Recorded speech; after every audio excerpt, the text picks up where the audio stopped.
Ich hoffe, jeder hat sich für den zweiten Teil der Präsentation gestärkt.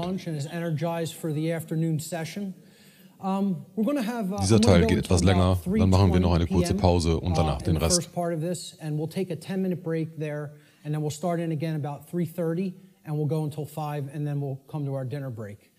Machen wir da weiter, wo wir aufgehört haben. Wir sprachen über die Struktur des Gehirns und des Verhaltens und wie diese beiden Dinge miteinander verbunden sind. Die Gesundheit des Gehirns spielt eine kritische Rolle für unser Verhalten. Daher ist es sehr wichtig, dass die Leute über die Struktur, Teile und Funktionen des Gehirns Bescheid wissen. Ich behaupte nicht, dass das alles Wissen der Neurowissenschaften ist.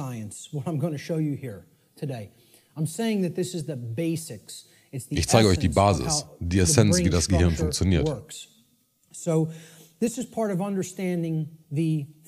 ist also der physiologische Aspekt, wie Bewusstsein arbeitet. Es gibt 3 Hauptbestandteile, die die Struktur des ganzen menschlichen Gehirns ausmachen. Der erste Bestandteil wird das Stamm- oder auch Reptilienhirn genannt. Dieser Teil ist für die grundlegenden Überlebensfunktionen zuständig. Es ist der Teil, der in Aktion tritt, wenn wir im sogenannten Kampf- oder Fluchtmodus sind, wenn es um unser Überleben geht. Aber ebenso regelt es die grundlegenden motorischen sowie Atmungsfunktionen. Der zweite Teil des Gehirns ist über dem Reptilienhirn und wird das limbische System oder auch Säugetiergehirn genannt. Dieser Teil ist für die menschlichen Gefühle zuständig und macht es möglich, dass wir sie körperlich wahrnehmen.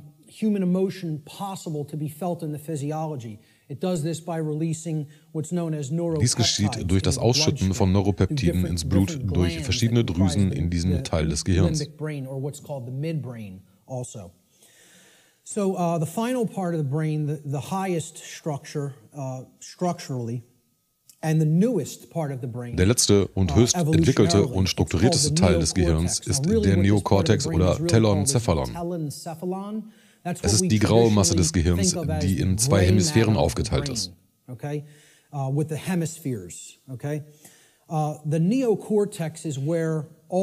was wir menschliche Gedanken und bewusstes Denken nennen, findet in diesem Teil statt. Takes place, and that's in the outer shell of the telencephalon, which is known as the neocortex. Dieser Teil ist also für alle Arten von menschlichen Gedanken zuständig, also all die Gedanken, die uns vom tierischen Leben abheben.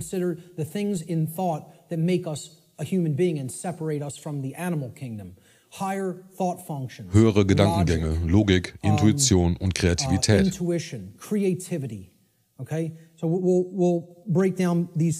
Wir sprechen noch mehr über die einzelnen Teile, dazu zeige ich euch auch ein paar Bilder, um das zu verdeutlichen.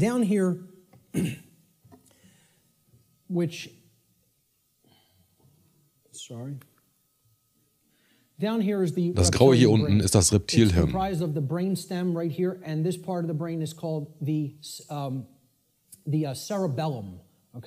Es ist der Hirnstamm.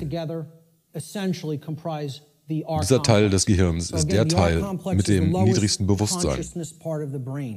Man kann damit nicht denken, es ist der reagierende Teil des Gehirns. Es reagiert auf Stimuli. Es ist der Teil, der auf alle Arten von Stimulation reagiert. Darüber sieht man etwas dunkler den mittleren Teil des Gehirns mit all den verschiedenen Drüsen darin. Das ist das Säugehirn oder limbische System. Alle menschlichen Gefühle werden erst durch diesen Teil des Gehirns möglich.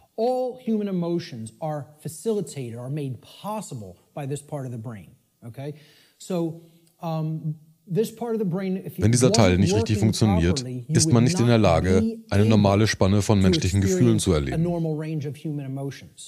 Da spielt Psychopathie eine Rolle. Bei Psychopathen funktioniert dieser Teil nicht richtig. Sei es ein angeborener Schaden oder über die Traumata, die man in seinen Lebzeiten erfahren hat.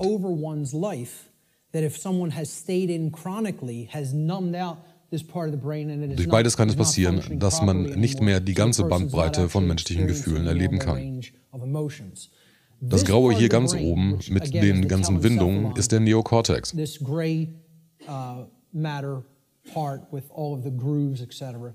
Der Neokortex ist die äußere Komponente des Gehirns.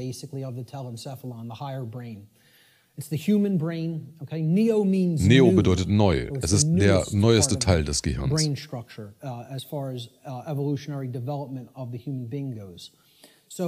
Dieser Teil übernimmt alle höheren Gedankengänge. Was wir über den Neokortex oder besser über die beiden Hemisphären dessen wissen müssen, ist, dass sie bilateral symmetrisch sind und dass sie verschiedene Arten von Gedanken regeln.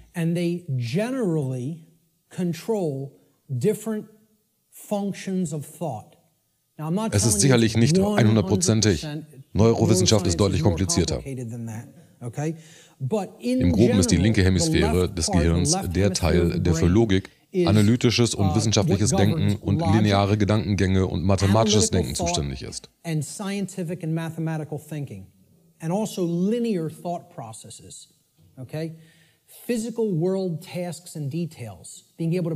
Detail- und analytisches Denken, also Dinge in kleine Teile zerlegen und diese dann analysieren.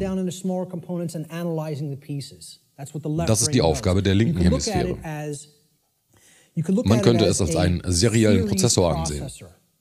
Also erst den ersten Teil, dann den zweiten, den dritten und dann können wir das Ergebnis herausgeben.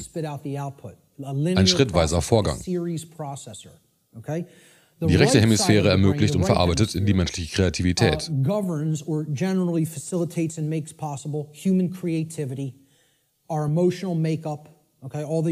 Ganzheitliches Denken, die Fähigkeit, das große, ganze Bild zu sehen. Erkennen von Mustern und Mitgefühl. Fürsorge und das Verarbeiten sämtlicher Gefühle. Und ein Großteil von Ethik, obwohl Ethik eine Balance zwischen den beiden beinhaltet. Die beiden Symbole sind archetypische Symbole.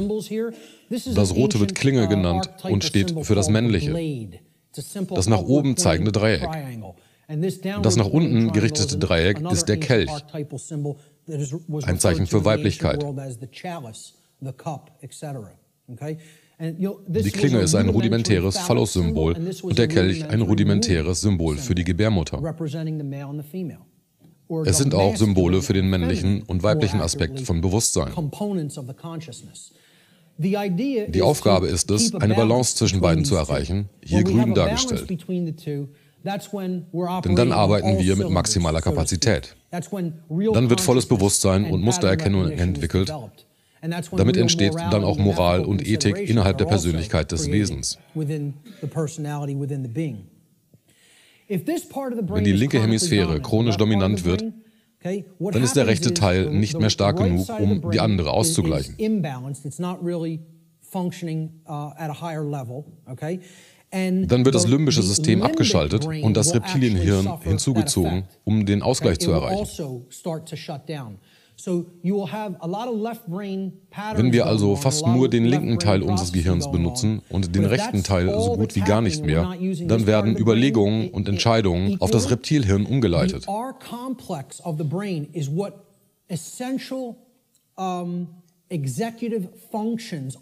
Das heißt, man lebt im reaktiven Modus auf Reize und ist nicht mehr im höheren Denken oder Bewusstsein. Es ist tierisches Bewusstsein. Wenn unser Neokortex ausgeglichen ist, dann bestimmt hohes Bewusstsein und höhere Gedankengänge unsere Persönlichkeit.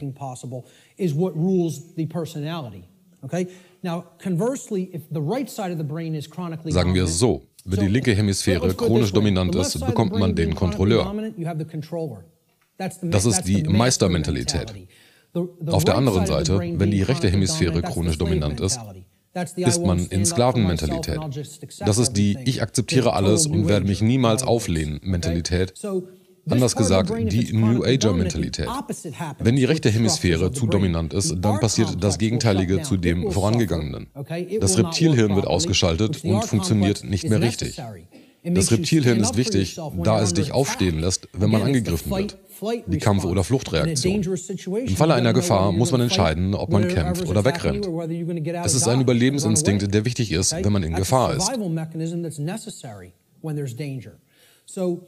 Wenn die rechte Hemisphäre dominant ist, dann wird das Reptilhirn abgeschaltet und man erstarrt förmlich und macht nichts, man verteidigt sich nicht. Sie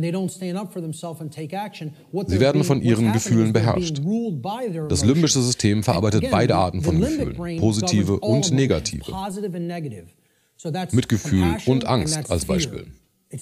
Alle Art von menschlichen Gefühlen werden in diesem mittleren Teil des Gehirns ermöglicht und normalerweise verarbeitet. Wenn die rechte Hemisphäre dominant ist, ist man im Sklavendenken. Man erstarrt, wird von seinen Gefühlen übermannt und verteidigt sich nicht. Der Neokortex besteht aus zwei Hemisphären. Die linke Hemisphäre ist großteils für logisches und wissenschaftliches Denken zuständig, während die rechte Hemisphäre großteils Kreativität und Mitgefühl regelt. Wenn beide Hemisphären ausbalanciert sind, funktioniert der Neokortex in seiner eigentlichen Rolle als das ausführende Kommandozentrum des menschlichen Gehirns und echte Intelligenz entsteht. Echte Intelligenz ist ein Konzept, was mehr Leute verstehen müssen. Viele setzen Intellekt mit Intelligenz gleich, besonders in der westlichen Kultur. Intellekt ist nicht Intelligenz. Und nochmal, Intellekt ist nicht Intelligenz. Intelligenz beinhaltet mehr als Intellekt. Intellekt ist das Verständnis der linken Hemisphäre.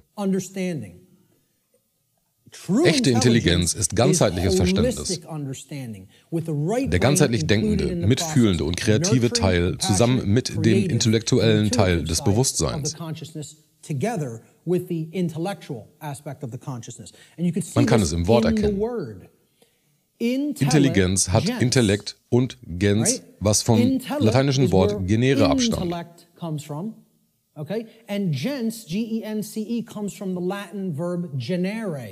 Es bedeutet generieren, erschaffen, kreieren. Damit ist der kreative Teil oder die rechte Hemisphäre gemeint. Es ist also Intellekt plus Kreativität.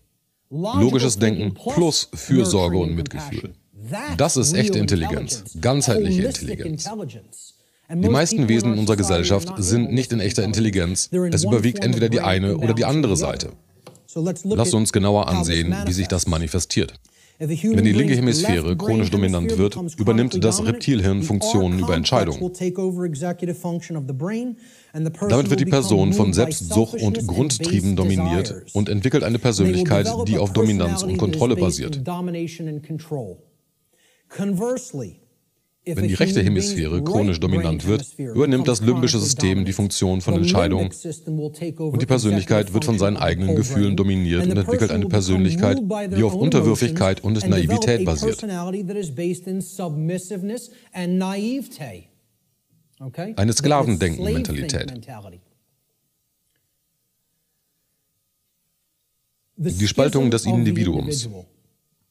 Das ist besonders wichtig, da es nicht nur eine Spaltung in dem Bewusstsein, sondern auch in der Weltsicht des Individuums herbeiführt. Wie wir uns selber in der Welt sehen und die Beziehung zu anderen in der Welt. Ich nenne das die mentale Spaltung. Es hebt hervor, was passiert und wie wir denken, wenn bestimmte Unausgeglichenheit vorhanden ist.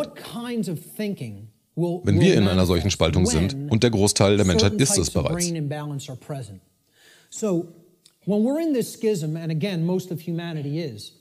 Wenn wir zu sehr in der männlichen Hemisphäre sind und zu wenig den kreativen Teil benutzen, entsteht die Dominanz der linken Hemisphäre.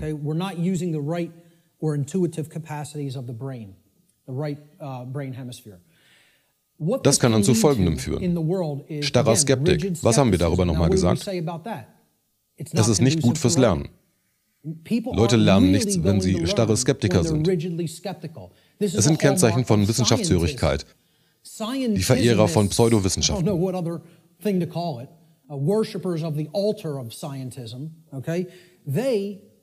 Die meisten davon sind starre Skeptiker, da sie rein intellektuell denken. Sie sind nicht wirklich intelligent. Der kreative Teil fehlt in ihrer Persönlichkeit. Atheismus ist ebenfalls eine Erscheinung von dominanten linken Hemisphären, da es alle spirituellen Bereiche verleugnet.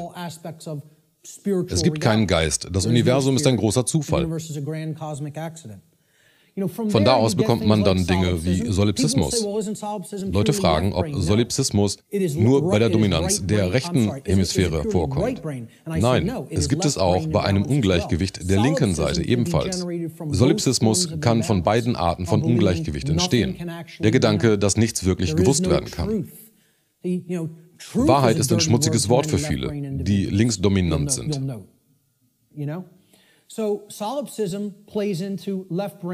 Alles Gesagte und oben aufgezählte führt unausweichlich zu den Dingen hier unten. Moralischer Relativismus, die falsche Idee, dass es keinen objektiven Unterschied zwischen richtig und falsch gibt, dass wir das selber entscheiden können. Es ist nicht in der Natur festgelegt, sondern wir können entscheiden, was richtig und was falsch ist.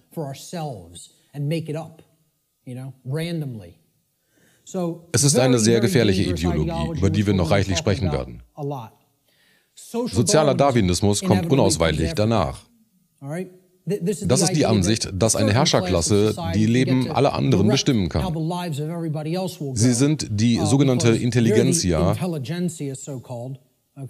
Treffender wäre die Intellektuellen, da sie nicht intelligent sind, die meinen, sie seien die Besten.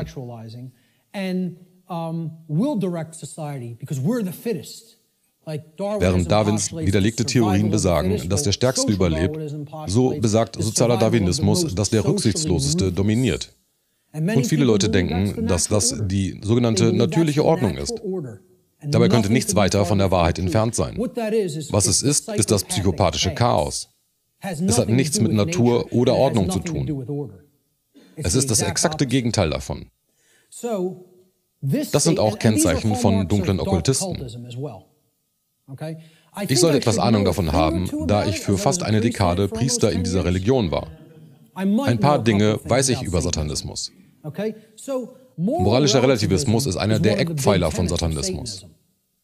Sozialer Darwinismus ebenso wie Eugenik wird hochgehalten und geschätzt im Satanismus.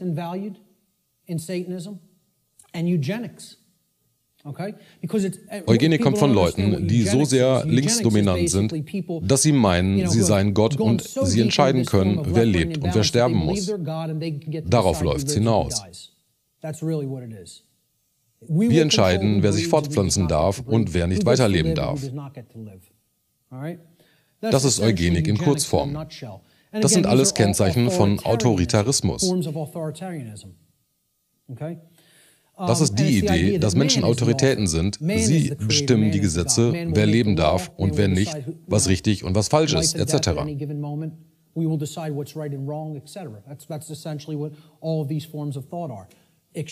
Das ist die extreme Dominanz der linken Hemisphäre. Und ich war so.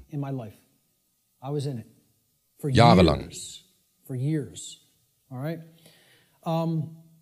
Sehen wir uns nun die andere Seite an. Wenn die rechte Hemisphäre dominant ist, haben wir eine ähnliche Entwicklung, aber in eine andere Richtung. Das Gehirn ist unausgeglichen, daher ist die Person nicht in einem hohen Bewusstsein. Sie sind völlig bewusstlos, was in ihnen und um sie herum vorgeht. Aber die Manifestation ist das Gegenteil des vorher Besprochenen. Wenn die rechte Hemisphäre chronisch dominant ist, führt das zu Naivität. Man akzeptiert alles, was aus autoritären Quellen stammt, ohne es zu überprüfen. Blinder Glaube. Man glaubt an die nächstbeste Religion, die daherkommt. Man muss ihnen nur erzählen, was sie hören wollen, und sie werden es glauben. New Ager sind üblicherweise in dieser Kategorie. Leute, die Regierungen vertrauen, gehören ebenfalls dazu. Es geht insgesamt darum, Herren und Sklaven zu kreieren.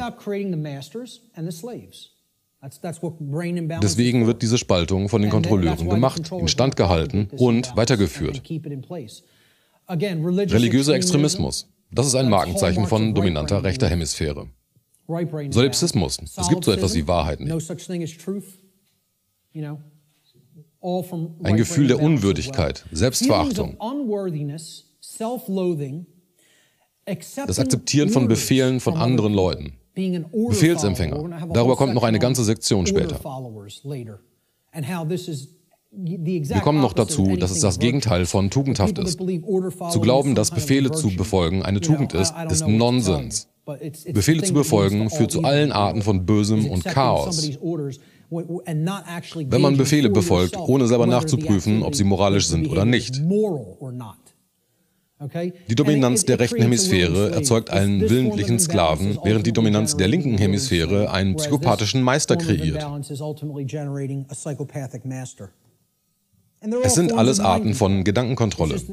Es ist ein weiterer Aspekt, wie Gedankenkontrolle funktioniert.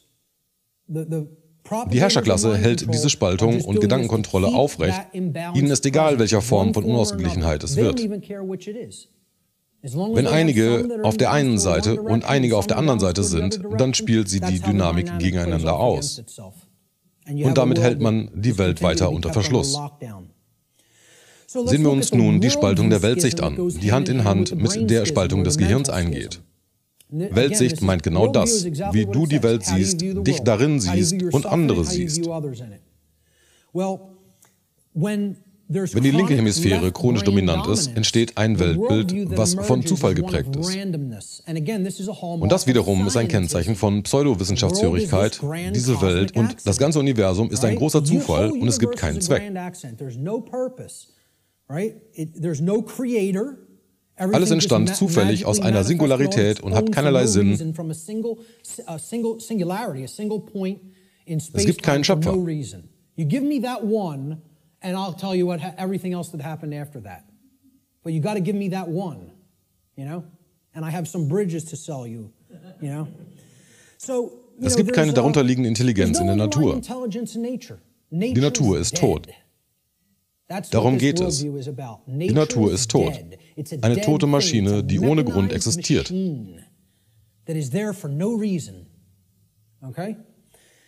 Es gibt auch keinen Geist oder spirituellen Bereich. Schon gar keine Naturgesetze. Denn um die Naturgesetze zu akzeptieren, muss man akzeptieren, wer sie eingesetzt hat. Ich befrage Leute, ob sie meinen, dass es objektive Wahrheit gibt, und 2/3 der Leute meinen, es gibt so etwas nicht. Sie glauben nicht, dass es sowas wie objektive Realität, Moral oder Wahrheit gibt. Diese Leute meinen, dass diese Dinge relativ sind und wir uns das aussuchen können. Ich habe eine kleine Umfrage gemacht, in der ich Leute nach diesen Dingen gefragt habe.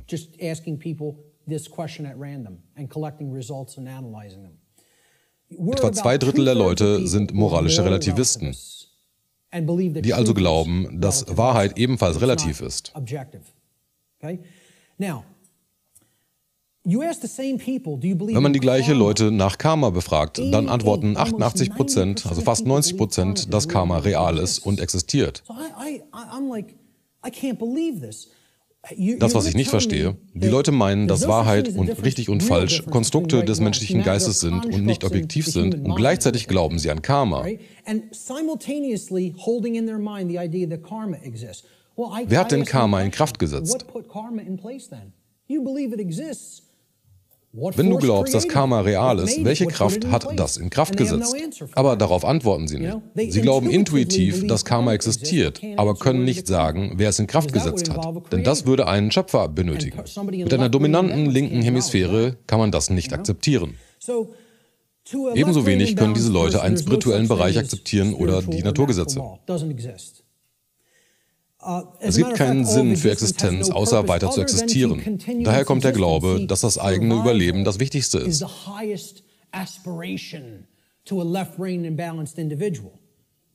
Aber richtig und falsch ist unwichtig, denn ich entscheide, was richtig und falsch für mich ist, wenn meine linke Hemisphäre sehr dominant ist. Falsch ist, was mich negativ beeinflusst. Es gibt keine objektive Moral. Es ist alles subjektiv. Für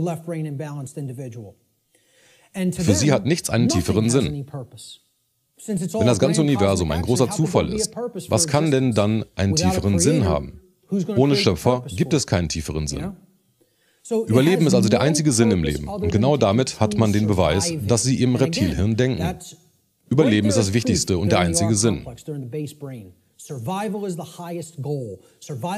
Im Satanismus ist die linke Hemisphäre so dominant, wie sie nur sein kann. Wollt ihr wissen, was ihr Nummer 1 Gebot ist? Überleben ist das höchste Gebot. Das hören wir im Darwinismus ebenfalls. Das ultimative Ziel eines Wesens ist das Überleben. Und ich würde dagegen diskutieren, denn es gibt noch deutlich höhere Gesetze und Ziele als Überleben. Im Satanismus nennen sie es Selbsterhaltung und damit ist auch die Erhaltung von systematischen Glaubenssätzen gemeint. Glaubenssysteme, die dem egoistischen Selbst dienen. Selbsterhaltung ist das Nummer 1 Gebot im Satanismus. Und es ist gleichgültig, über wen du gehen musst, um es zu erreichen, oder über wen du gehen musst, um etwas zu erreichen. All dies sind Kennzeichen von Pseudowissenschaftshörigkeit, Atheismus, Totalitarismus und dunklem Okkultismus.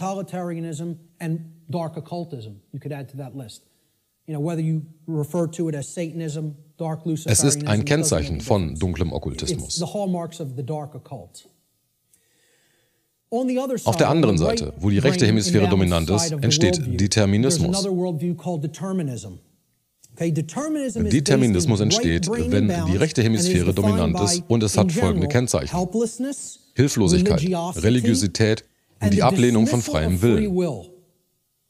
Diese Weltsicht führt zu einer Gesellschaft von blinden Befehlsempfängern und willigen Sklaven, die ihren Zustand als ihr Schicksal akzeptieren. Kennzeichen der deterministischen Weltsicht. Gott kontrolliert alles in der Schöpfung. Nichts passiert durch Zufall. Es gibt keinen freien Willen. Man kann also nicht einmal seinen freien Willen dazu benutzen, einen Ball zu werfen. Alles ist vorherbestimmt. Religiöse Extremisten glauben das. Ich sage gerne, dass meine Präsentation jeden verärgern wird. Und das sollte sie, denn wenn du in einer dieser Glaubenssysteme bist, dann hast du eine der Unausgewogenheiten in dir. Die Leute, die an Regierung und Wissenschaft glauben, werden verärgert sein, wenn ich über deren Ungleichgewicht spreche. Und die religiösen und New Age-Leute werden verärgert sein, wenn ich über deren Ungleichgewicht spreche. Gut, lass sie sich aufregen. Die Wahrheit wird dich erst verärgern und dann befreien, wenn man sie akzeptiert. Alle Ereignisse sind vorherbestimmt. Freier Wille ist eine Illusion. Wisst ihr, dass Stephen Hawking das in seinem letzten Buch geschrieben hat? Man sollte meinen, wenn einer eine dominante linke Hemisphäre hat, dann er. Denn er betet vor dem Altar der Pseudowissenschaft und meint, dass das Universum ein großer Zufall und eine tote Maschine ist. Beide Ungleichgewichte sind wie Rückkopplungen. Sie speisen sich gegenseitig. Er ist also so linksseitig unausgeglichen, dass er die Merkmale von dominanten rechten Hemisphären entwickelte und sagt, dass es keinen freien Willen gibt. Weil es eine tote Maschine ist und es kein Bewusstsein gibt, kann es keinen freien Willen geben. Wir sind Roboter, die von Materie gesteuert werden. Das glaubte Hawking. Und er schrieb das in seinem Buch. Er schrieb, freier Wille ist so tot wie Gott. Und Millionen Leute kaufen die Bücher dieses Idioten, in dem kein Tropfen echte Intelligenz war. Und die Leute meinen, er war intelligent. Er war möglicherweise einer der intellektuellsten Leute der Welt. Aber ohne einen Deut Weisheit. Null.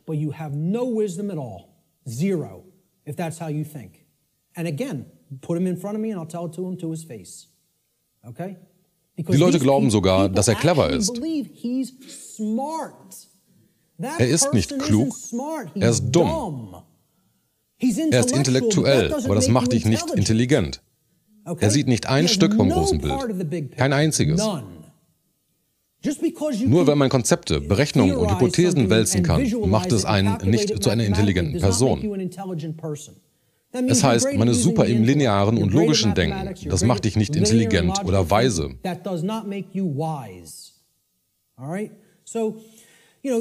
Der nächste Punkt im Determinismus ist, da Gott alles kontrolliert, ist Wandel unmöglich. Menschen haben keine Macht, um Wandel zu erreichen. Alles ist so, weil Gott es so gemacht hat. So denken Deterministen.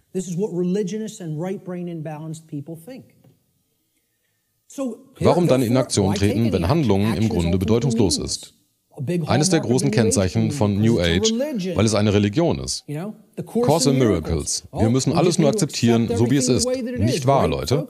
Es macht keinen Unterschied, ob das Böse mitten unter uns amok läuft. Nein, einfach alles akzeptieren. Tu bloß nichts, nur beobachten. Achte drauf, wie dich das tiefer in Sklaverei führt. Denn das ist der beste Weg, mehr Ketten umgelegt zu bekommen. Das sind alles Kennzeichen von religiösem Extremismus und was ich Sklavendenken nenne. Denn genau das ist es. Lassen wir den Euphemismus weg und nennen das Kind beim Namen. Das ist Herrendenken und das ist Sklavendenken. Wenn du weiter in einer versklavten Welt leben willst, dann bleib in einer dieser beiden Unausgewogenheiten. Die Kennzeichen des Determinismus sind ebenfalls ein Markenzeichen der New Age-Bewegung. Es gibt einen Mittelweg, eine Ausgewogenheit. Darum geht es, eine Balance zu erreichen. Denn wenn man bestimmte Komponenten der beiden Dinge zusammenlegt, dann zeigt es uns, was die Wahrheit wirklich ist. Es steht hier in der Mitte. Es gibt eine deterministische Komponente der Realität und es gibt eine zufällige Komponente der Realität, die beide zusammenarbeiten und existieren. Der deterministische Teil ist das, worüber wir hier heute sprechen und was ich Naturgesetze nenne. Es ist festgelegt. Jeder ist dadurch gebunden und es greift und funktioniert fehlerfrei 100% in allen Fällen. Das ist festgelegt. Es ist die deterministische Komponente der Realität. Dazu gibt es noch eine zufällige Komponente, die mit den Naturgesetzen zusammenwirkt. Und das wird freier Wille genannt. Die Fähigkeit, unser Verhalten auszusuchen. Wir entscheiden, bestimmte Dinge zu tun und bestimmte Dinge nicht zu tun. Und wir können das entscheiden. Jeder hat diese Möglichkeit, jederzeit. Ganz egal, wo du arbeitest, an was du glaubst, mit wem du dich umgibst.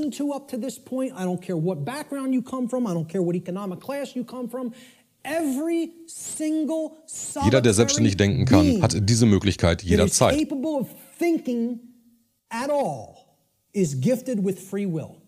Du hast diese Möglichkeit, dein Verhalten zu bestimmen, und das kann jeder andere auch. Jeder.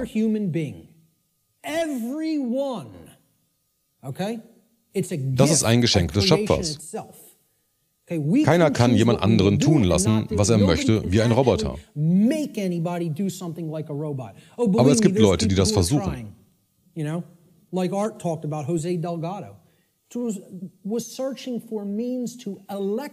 Wie José Delgado, der durch implantierte Chips und Elektroschocks Menschen zu bestimmten Verhaltensweisen zwingen will. Wie ein Roboter. Ein Chip ins Hirn pflanzen, damit man das Verhalten eines Individuums steuern kann, wie ein Roboter. Und das haben sie hier probiert. Direkt hier an der Uni. Wenn ihr meint, dass das, was ich euch erzähle, verstörend ist, dann lest mal was von Delgados Büchern.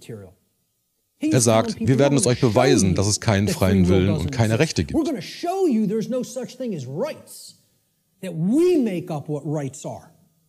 Er ist der Meinung, dass die Herrscherklasse bestimmen kann, was ein Recht bzw. richtig ist und es den Leuten aufzwingen darf. Und sie arbeiten daran.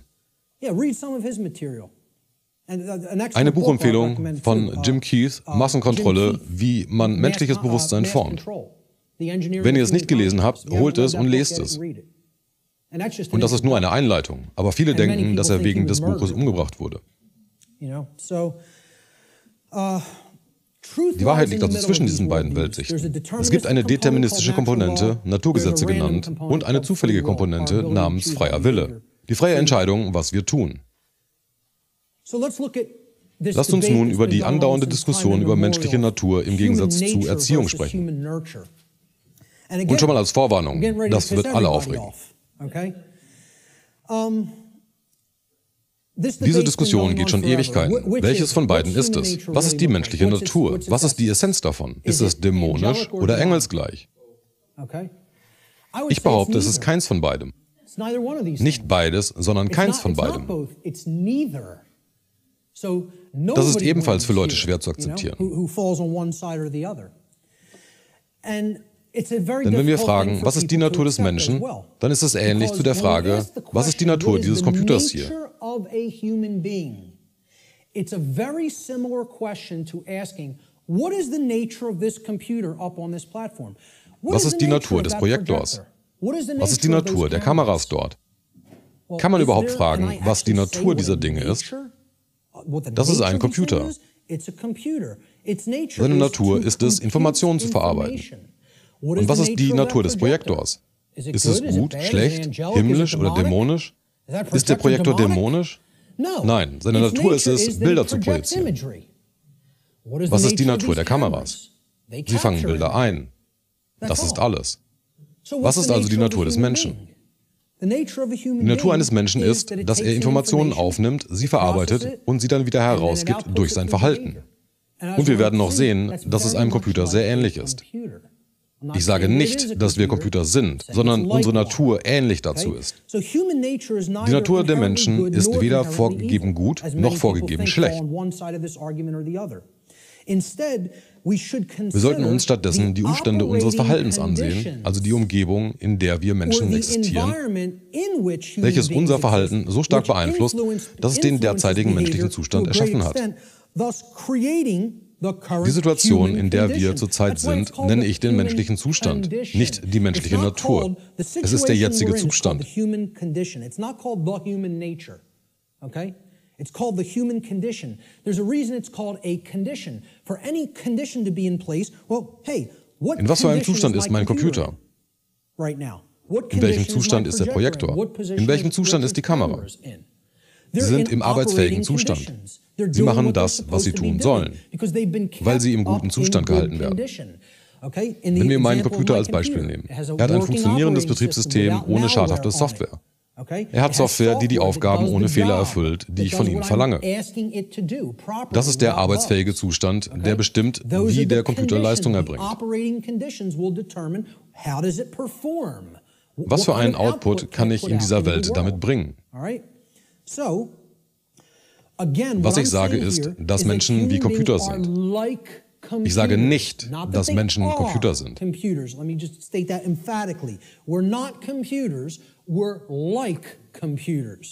Aber wir sind ihnen ähnlich, denn wir sind programmierbar. Das ist die Natur des Menschen.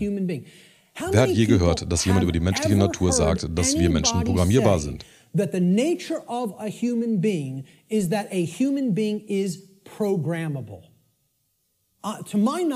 Meines Wissens bin ich der Einzige. Unsere Natur ist es, dass wir programmiert werden können. Das ist etwas, was niemand hören möchte. Die Leute wollen es nicht hören. Sie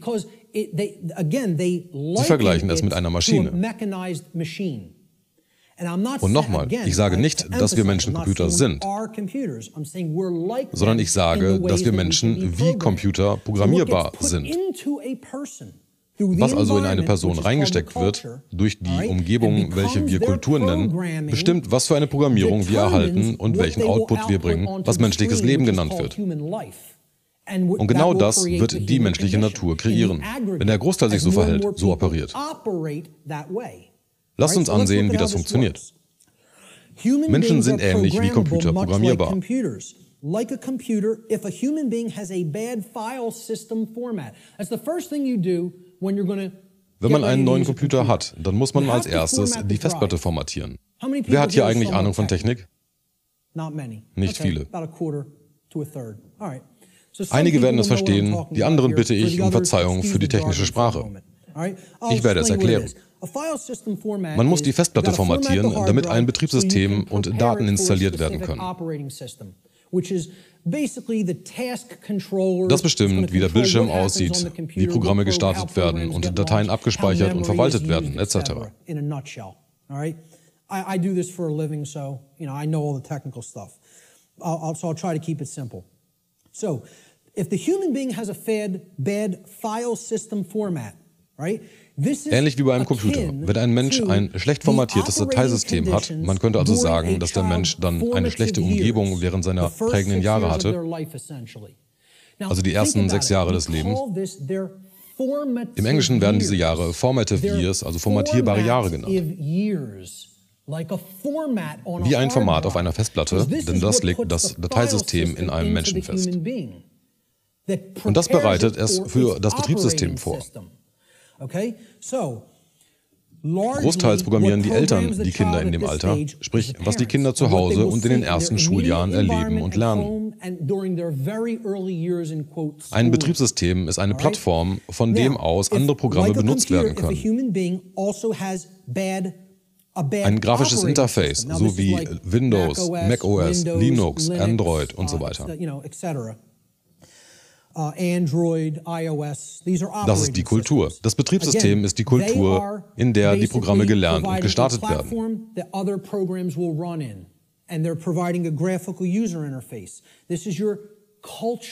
Wenn man nun als Mensch ein schlechtes Betriebssystem hat, also in einer schlechten Umgebung aufwächst, wird sich das ebenfalls negativ auf das Ergebnis auswirken.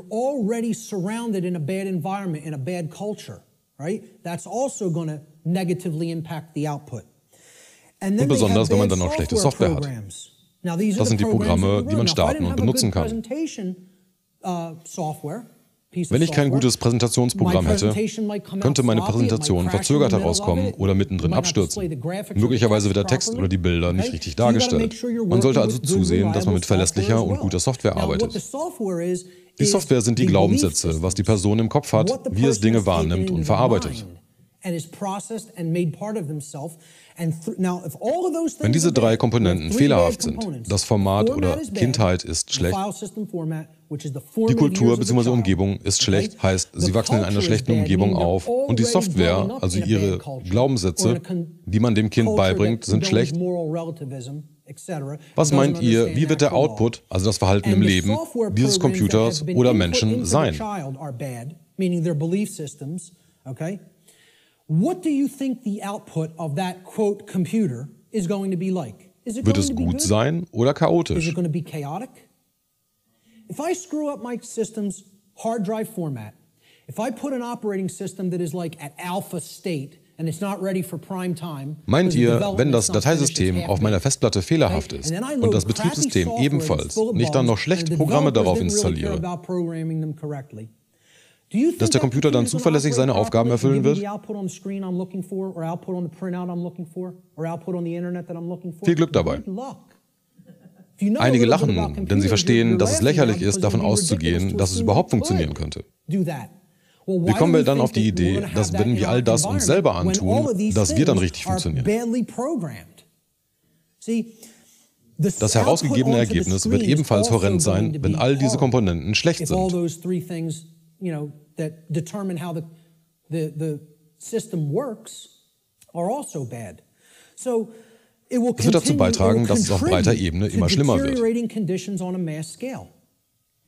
Wie bei einem Computer wird das Verhalten eines Menschen großteils von seiner Programmierung abhängen, also der Qualität der Informationen, die man eingibt, um ihm zu ermöglichen, sie zu verarbeiten und herauszugeben. Die Qualität der Informationen, die man reinsteckt, wird die Qualität der Informationen, die man wieder rausbekommt, bestimmen. Wie bei einem Computer. Gibt man Müll rein, bekommt man Müll raus. Wenn man Qualität reingibt, bekommt man Qualität raus. Das heißt, man bekommt das Ergebnis, wie man es gerne haben will. Man kann also Informationen korrekt und effizient verarbeiten.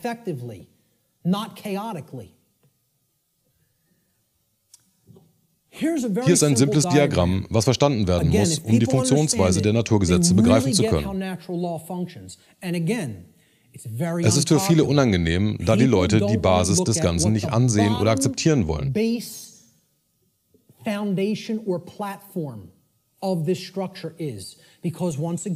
Viele sind verärgert, wenn man ihnen sagt, dass Wissen dafür notwendig ist, denn sie meinen, sie können erreichen, was sie wollen, ohne die notwendigen Anforderungen erfüllt und erreicht zu haben.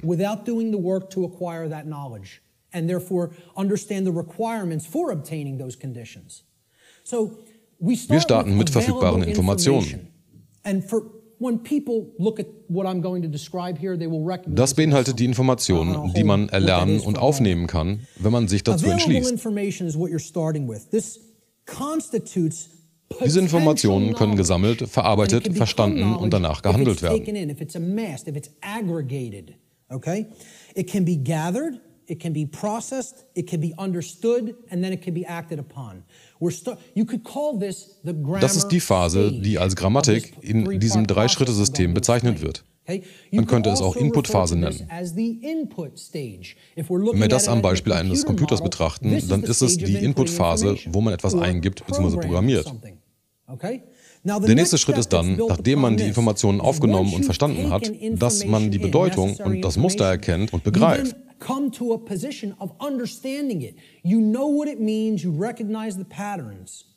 Das ist der zweite Schritt. Beim ersten Schritt ist es Wissen oder der Mangel daran.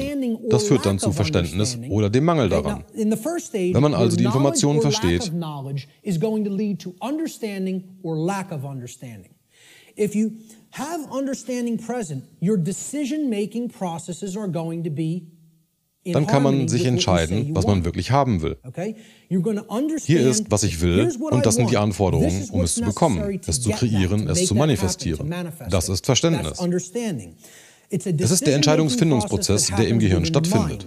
Dieser Prozess findet im menschlichen Gehirn statt und wird von jedem Individuum aufgrund der verfügbaren aufgenommenen Informationen ausgewählt. Wenn nun Informationen nicht vorhanden sind oder geheim gehalten oder man überredet wird, dass man sie sich nicht ansieht, dann wird man diese zweite Stufe überhaupt nicht erreichen. Man versteht nicht, wie unsere Realität sich manifestiert.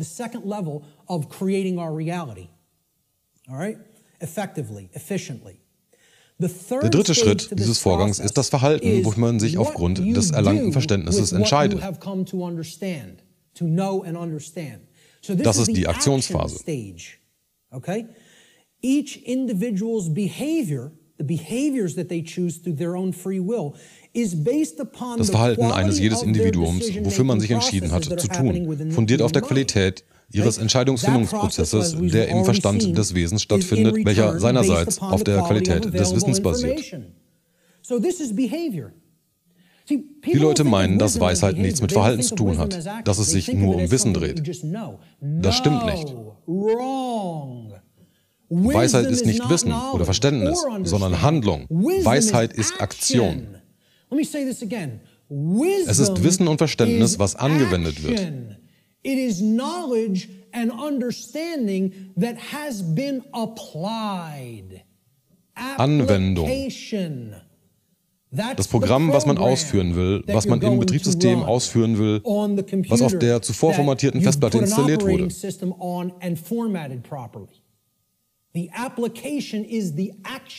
Wenn man etwas auf dem Computer macht, dann tut man das in einem Programm, einer Anwendung. Man macht das nicht mit dem Betriebssystem. Das Betriebssystem ist die Basis, die die Programme überhaupt erst ausführbar macht. Und das Dateisystem seinerseits macht das Betriebssystem überhaupt erst lauffähig. Wir starten mit den verfügbaren Informationen, die dann in Verständnis umgewandelt werden können, die dann ihrerseits, nachdem man die Fehler und Unstimmigkeiten ausgeräumt hat, in Anwendungen, für die man sich mit freiem Willen entschieden hat, in die Tat umgesetzt werden. Continuation, the understanding can then lead through our free will decision-making processes to be converted into behavior, into action in the world. Wenn es richtig mit Moral und Ethik gemacht wird, ist es Weisheit. When it's done with morality and ethics in mind, it's wisdom. Wenn das ohne das gemacht wird, ist es fehlerhaft und führt zu mehr und mehr Chaos. Auf diesen 3 Schritten basierend wird etwas erzeugt. Man schafft etwas in der physischen Manifestation. Das manifestierte Ergebnis basiert auf dem angesammelten Verhalten. So, the manifested reality is based upon the aggregate behavior. Niemand manifestiert die Realität alleine. Wir tun das zusammen. Das ist eine weitere Täuschung der New Age-Bewegung. Als Ganzes erzeugen wir die gemeinsame manifestierte Realität. All das Verhalten, was wir so tun, erzeugt die Realität, die wir erleben. Ordnung oder Chaos, das, was wir wollen oder das, was wir nicht wollen. Das hängt davon ab, ob jemand das Wissen aufgenommen und richtig verarbeitet hat, um zum Verständnis zu kommen und sich für das richtige Verhalten entschieden hat und danach handelt. Die Qualität des Zustands, sprich Lebensqualität jeder Gesellschaft, basiert auf dem angesammelten Verhalten der Menschen innerhalb der Gesellschaft. So entsteht unsere Realität. Alles, was wir in unserem Leben erleben. Es ist ein simpler 3-Schritte-Prozess, der das Ergebnis manifestiert.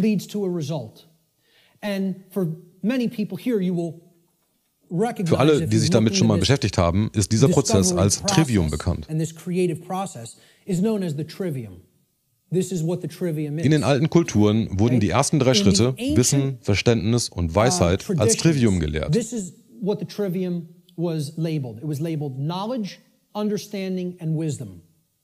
Als es aus den alten Mysterientraditionen in das allgemeine Bewusstsein überging, wurden diese 3 Schritte Grammatik, Logik und Rhetorik genannt. Think tank and society hands, the knowledge of the trivium was termed grammar, logic and rhetoric. Grammatik ist dann die Wissensphase, in der man lernt. Logik ist die Verständnisphase, wo man die Informationen verarbeitet und filtert, sodass man sie versteht. Und die Rhetorikphase ist die Anwendung des Gelernten, die Handlung, für die man sich entschieden hat, aufgrund des Verständnisses der aufgenommenen Informationen. In der Computersprache gibt es noch eine weitere Formulierung für diesen Vorgang. Und das wäre Eingabe, Verarbeitung und Ausgabe. Und dann bekommt man das Ergebnis auf dem Bildschirm, was wir Leben nennen. Wie ihr das Trivium nun benennt, ist mir egal, aber versteht es und wisst, wie es funktioniert. Denn das ist ein großer Teil, warum wir in dem Schlamassel sind, in dem wir gerade stecken, weil das Trivium völlig aus dem allgemeinen Bewusstsein ausradiert wurde.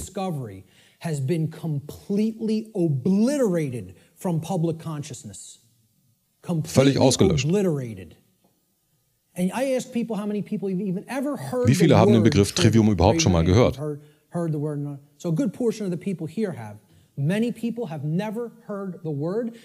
man eine Suche nach dem Begriff macht, bekommt man vor allem Links zu der Metal-Band. Sie sind nicht schlecht, aber das Problem ist, dass wenn man das Wissen haben will, bekommt man nur Informationen über eine Gruppe.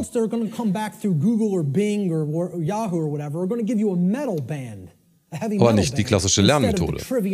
Die Herrscherklasse wollen dieses Wissen komplett aus dem Bewusstsein tilgen und tunlichst vermeiden, dass man das begreift und lernt. Genau deswegen wurde das aus dem Lehrprogramm der Schulen entfernt. Und solange die Gesellschaft so bleibt, wie sie ist, wird sie auch niemals wieder in das Lehrprogramm aufgenommen. Eine kurze Anekdote dazu. Als ich in die Highschool ging, und ich danke Gott dafür, dass ich in diese Schule ging, denn sie hämmerten Latein und Griechisch in ein. Das Latein und Griechisch hast du gelernt, wenn du auf meiner Schule warst. Der Rest ist eine andere Geschichte.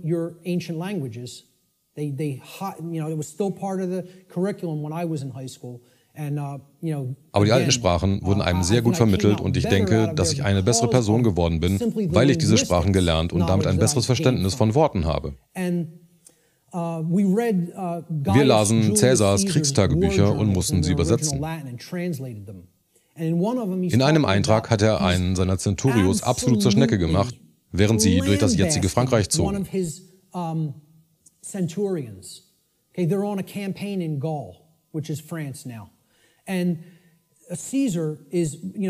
Er sah sich seine Truppen im Lager an, bevor sie weiterzogen, und begutachtete die Sklaven, die mitgeführt wurden, um die ganzen Sachen für die Truppen zu tragen. Slaves of the Roman Empire that they would take with them on their campaigns that would do a lot of the lifting of the equipment and the carrying of the equipment for the centurions to do battle in the next battlefield location, and the slaves would have to do all that manual labor. Und Cäsar hört im Vorbeireiten, wie einer seiner Centurios einen Sklaven das Trivium beibringt und flippt völlig aus. Er schrieb, dass er einen Centurio dabei erwischt hat und dass er richtig in Rage kam.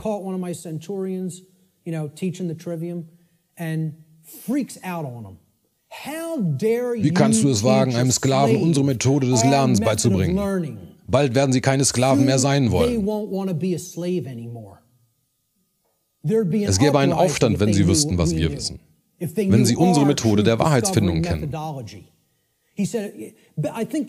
Er sagte zu seinem Centurio, dass wenn er ihn erneut erwischen sollte, dass er ihn sofort in die Wildnis Galliens verbannen würde, was einem Todesurteil gleichkam, da die Gallier die Feinde der Römer waren. Who knew that the Roman Empire was trying to conquer their people at that point, which is basically saying it would be a death sentence, but I won't even carry it out. I'll let our enemy carry it out on you. So sehr regte es ihn auf, wenn man den Sklaven ihre Lernmethode beibringen wollte.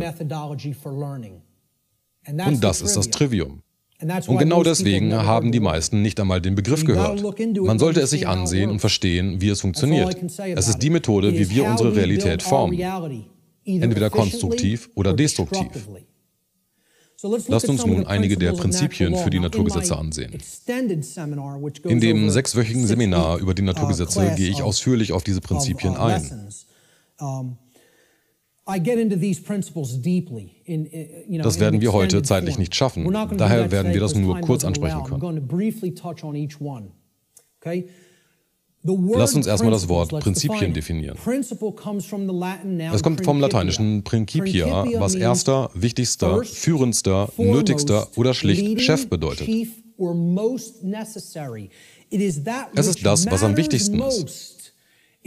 Das muss als erstes gemacht, bevor es verstanden werden. Prinzipien kommen immer zuerst.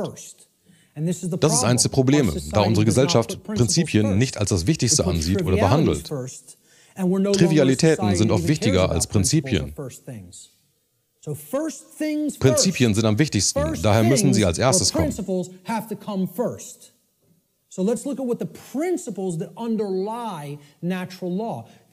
Aber leider können die meisten nicht einmal definieren, was Prinzipien sind. Es sind die wichtigsten Dinge.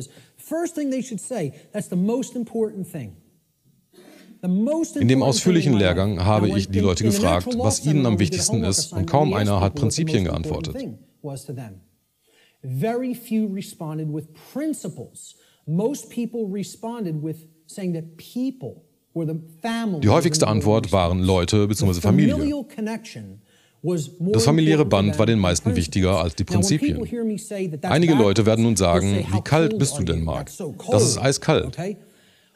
Ich sage euch, dass das familiäre Band weniger wichtig ist als Prinzipien. Wenn Prinzipien weniger wichtig sind als die Bindung zu Leuten, dann werden die Beziehungen auch nicht lange halten. As much as principles. I'm not telling you they don't matter at all. I'm telling you have to put principles first. Otherwise, those relationships are just meaningless. They don't really have. Genau deswegen sind die meisten Beziehungen auch nicht langhaltend. Which is why so many relationships are dysfunctional. Daher sollten Prinzipien an erster Stelle kommen, denn wenn man gemeinsame Prinzipien hat, dann hält die Beziehung auch länger. Lass uns nun erstmal die wichtigsten Dinge, die Naturgesetze betreffend, ansehen und danach sehen wir uns an, wie die Naturgesetze in unserem Leben arbeiten.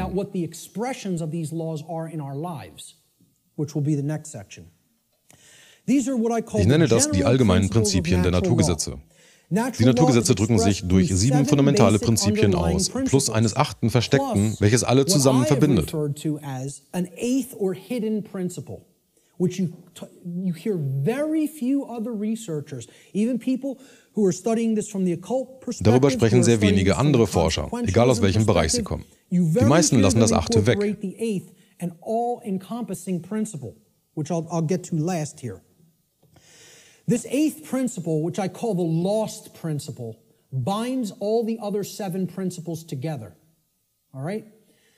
Diese Prinzipien setzen einen Generalschlüssel zusammen, durch den universelle Weisheit erlangt und beleuchtet wird, einschließlich des Wissens um die Anforderungen, die wir erfüllen müssen, um das Gewünschte zu erreichen.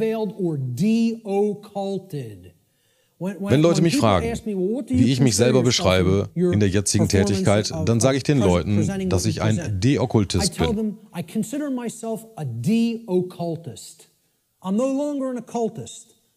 Ich bin kein Okkultist mehr, sondern ich lüfte das Geheimnis des geheimen Wissens.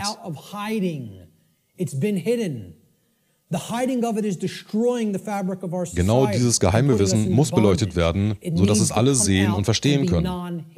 Es ist eine moralische Verpflichtung, diese Informationen der Öffentlichkeit zu bringen. Because we're not in a position where we could wait longer. We're at the precipice. Okay? There is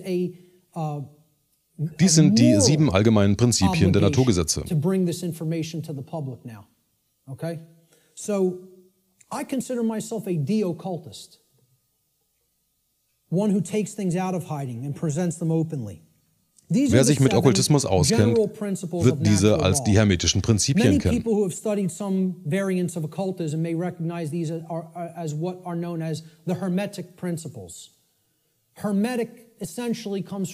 Hermetik kommt von Hermes Trismegistus, Hermes dem dreifach Größten, wie er in den alten griechischen Mysterientraditionen genannt wurde. Es war der Bote der Götter und brachte die Weisheit der Götter der Menschheit.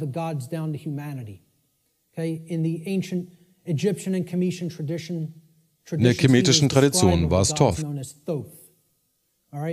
Die hermetischen Tradition wird deswegen so genannt, weil sie hermetisch verschlossen ist, genau wie die Naturgesetze. Natural law is hermetically sealed. It is binding principles that are immutable. They are laws that are in operation that cannot be changed. Hence they are hermetically sealed. So these 7 general Mentalismus ist das erste Prinzip. Aktion, Reaktion ist das zweite Prinzip. Vibration ist das dritte Prinzip. Polarität ist das vierte Prinzip. Rhythmus ist das 5. Prinzip. Das 6. Prinzip ist Ursache-Wirkung. Ursache-Wirkung ist ein großer Teil. Darüber sprechen wir noch ausführlicher. Und Geschlecht. Ich werde diese nun beschreiben und wir werden kurz darüber sprechen. Mentalismus besagt, dass alles im Universum eine Manifestation des Geistes ist. Alles ist Gedanke, das heißt, dass jede Aktion ein Gedanke vorausgeht. Has to be a result of a mental state which preceded it. Everything. For anything to exist, thoughts had to form first, and then they formed the physical reality after. Das Universum selber ist ein mentales Konstrukt des Schöpfers. Gedanken führen zur Manifestation von Dingen und Ereignissen. Thoughts create conditions. Thoughts create things and conditions. They cannot just magically manifest themselves. Thought comes first. Gedanken kreieren unseren Zustand der Existenz und die Qualität unserer Erfahrung hier auf der Erde. Daher seid verantwortungsvoll für alles, was ihr kreiert, indem ihr verantwortungsvoll seid im Denken. Denn das, was wir denken, treibt uns zu Verhalten.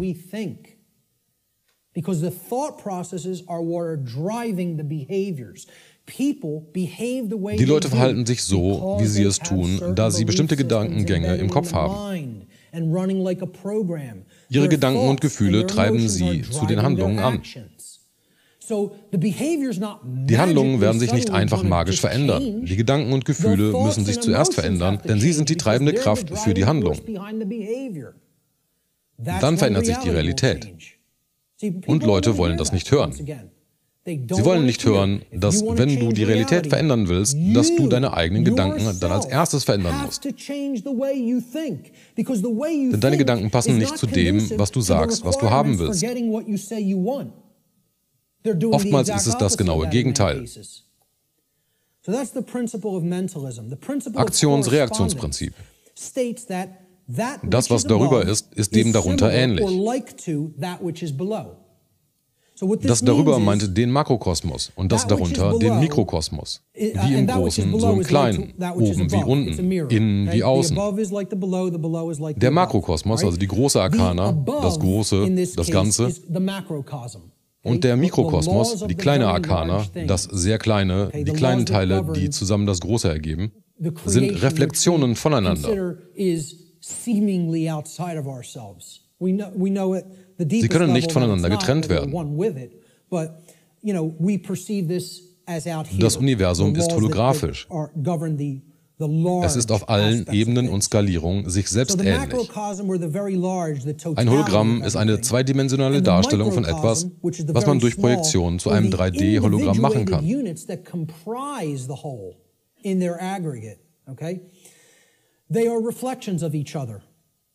Wenn man ein Hologramm klein schneidet, in 4 Teile. Dann hat man 4 Hologramme, die das ganze Bild zeigen. Okay? A hologram is an image, okay? You pass a laser through it, and it then projects a 3D image, okay? It's like a flat image, and it projects a 3-dimensional image. But the aspect, nur die Auflösung ist um ein Viertel schlechter. Es ist nicht wie bei einem Foto, wo man dann nur die einzelnen Teile hat. Selbst in den kleinsten Teilen ist alles vorhanden. Also auch in uns. You don't have a quarter of the image on one part of the hologram and a quarter on the other and a quarter on the third and a quarter on the fourth. You have 4 whole images that only lose their resolution by a quarter. Okay? So everything is contained in all das Universum ist in uns und wir sind in ihm. Wenn man weiß, wie man selber funktioniert, dann versteht man besser, wie das Universum funktioniert. And the entire universe is like an individual. They're reflections of each other. Genauso andersherum. Wenn wir die großen Gesetze des Kosmos lernen, dann lernen wir auch, wie unser Bewusstsein im Individuum funktioniert. Similarly, to learn the macrocosmic laws will help us to learn the way that consciousness within the individual functions. Diese beiden Dinge können nicht getrennt werden. And once again, as I said near the beginning, genau das ist das okkulte Wissen. Es ist das Wissen, wie das einzelne Bewusstsein, der Mikrokosmos, arbeitet und die Naturgesetze, der Makrokosmos. Fraktale sind sich selbst ähnliche mathematische Muster, wie zum Beispiel die Fibonacci-Sequenz, welche sich endlos in der Natur wiederholt.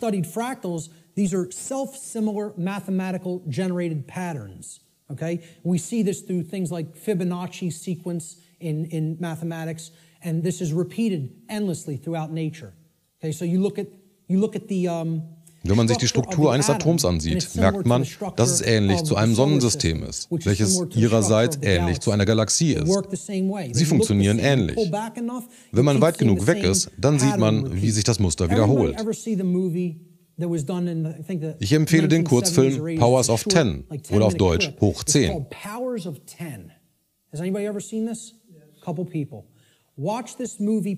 Darin wird das, was wir gerade besprochen haben, sehr anschaulich dargestellt und man versteht es sofort. Ein brillanter Film ist online zu finden. Ein kurzer Film, 10 Minuten. They basically zoom up into the cosmos to show you how everything is self-similar. Then they zoomen heraus in den Kosmos und dann zoomen sie wieder herein. Dadurch werden die sich wiederholenden Muster erkennbar. And show you how everything is similar there, all the way down to the atomic level, okay, and the subatomic level. So, the universe is both holographic. Das Universum ist also holographisch. Das heißt, das Kleinste hat alles in sich und es ist wie ein Fraktal sich selber ähnlich. Das Prinzip der Vibrationen besagt im Grunde, dass es so etwas wie Stillstand nicht gibt.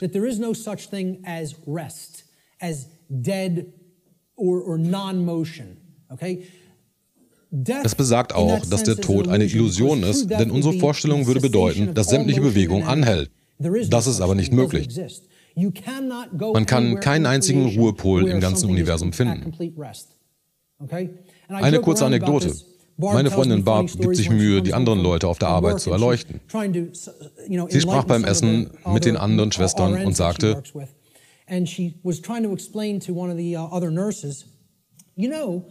wenn du auf diesen Tisch guckst und ganz weit reinzoomen würdest, dann würdest du sehen, dass alle Atome und Elektronen völlig chaotisch durcheinander fliegen.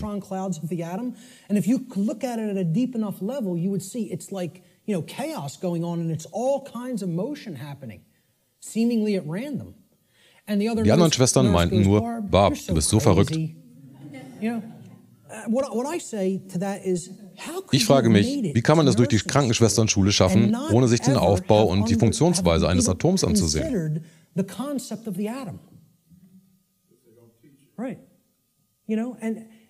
Die anderen sehen Stillstand als wirklichen Stillstand und verstehen nicht, dass, wenn man mit einem Mikroskop weit genug reinzoomt, dass nichts stillsteht.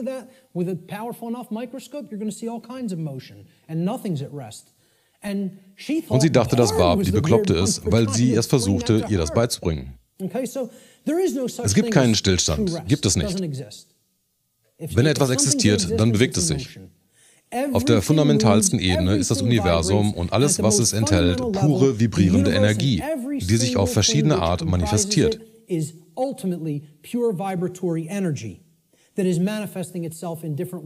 Verschiedene Frequenzen, verschiedene Vibrationsformen. Es hat keine Solidität als solches, so wie wir uns solide Masse vorstellen. Materie ist Energie in Vibration. Die Wissenschaften kommen nun langsam auch auf dieses Konzept und versuchen es der Öffentlichkeit beizubringen. Es scheint, dass das Universum ein spirituelles Konstrukt ist, um Erfahrungen darin zu sammeln. Um Erfahrungen zu sammeln, zu lernen und im Bewusstsein zu wachsen. Genau das ist der Zweck des Universums. Es gibt also nichts Solides. Man sagt ja auch, dass wir Geist sind, die eine menschliche Erfahrung haben. Das ganze Universum hat eine Erfahrung in Solidität. Polarität. Alles hat eine duale Natur. Alles hat Pole. Alles hat seinen Gegenspieler. Gegenspieler sind identisch in der Natur, aber unterschiedlich in den Graden. Sind heiß und kalt wirklich Pole? Oder kann man das eine als Anwesenheit von Energie bzw. Wärme und das andere als Abwesenheit von Energie bzw. Wärme ansehen? Es hat beides Energie in sich. Bei dem einen ist es konzentriert, was es heiß macht, und beim anderen abwesend, was es dann kalt macht. So ist es bei heiß und kalt. Wir sehen sie als Pole, aber im Grunde genommen sind sie das Gleiche. Das eine hat mehr Energie und das andere weniger. Ähnlich wie beim Trivium. Sind Wissen und Ignoranz ein und dasselbe? Ja, im Grunde schon.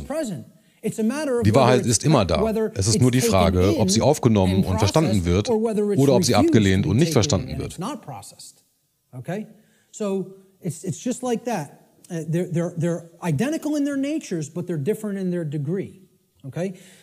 Das bedeutet, dass sie identisch in der Natur sind, aber unterschiedlich in den Graden.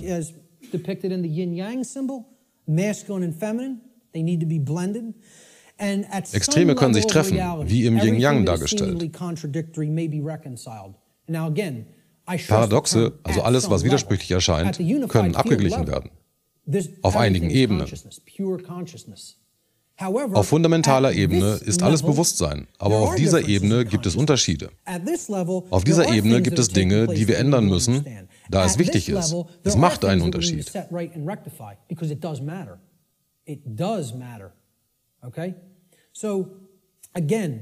Seid also vorsichtig mit dem New Age-Kram. Auf diesem Level müssen wir die Füße am Boden halten. In der physischen Ebene auf jeden Fall. Viele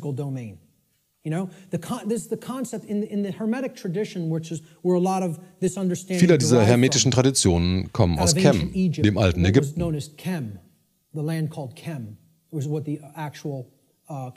Chem ist eine ältere Bezeichnung dafür, während Ägypten eine bastardisierte Form der Aussprache der ehemaligen Hauptstadt Chems ist, Memphis genannt. Auf Griechisch wurde sie Hygeptos genannt. Daraus wurde Ägypten im Englischen. Aber die älteste Bezeichnung für das Land war Chem, was dunkel bzw. schwarz bedeutet. Es war das schwarze Land. Daher kommt der Begriff Alchemie. Okay, it means from the black land, al-kemet, where alchemy comes. Die Vorsilbe al bedeutet von. Also aus Chem oder aus der Dunkelheit kommt das Wissen und bringt Licht. Because a lot of these mystery tradition teachings do come from Chem, and also the people who took it from Chem and started to propagate it in other areas were the Greeks in the Greek mystery traditions. And again, die meisten dieser Mysterientraditionen kommen aus Chem. Es gibt helle und dunkle Seiten zu jeder dieser Traditionen.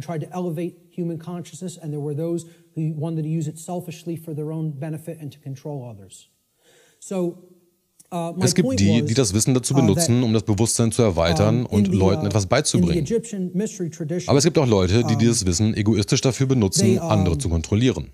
I lost my train of thought there, I'm sorry. I was talking about all paradoxes may be reconciled at some level.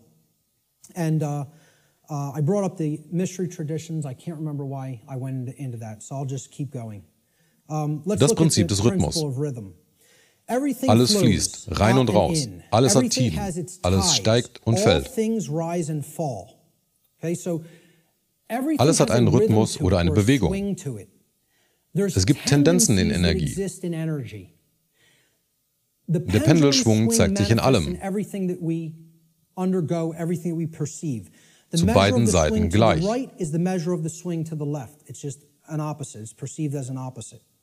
Rhythmus kompensiert.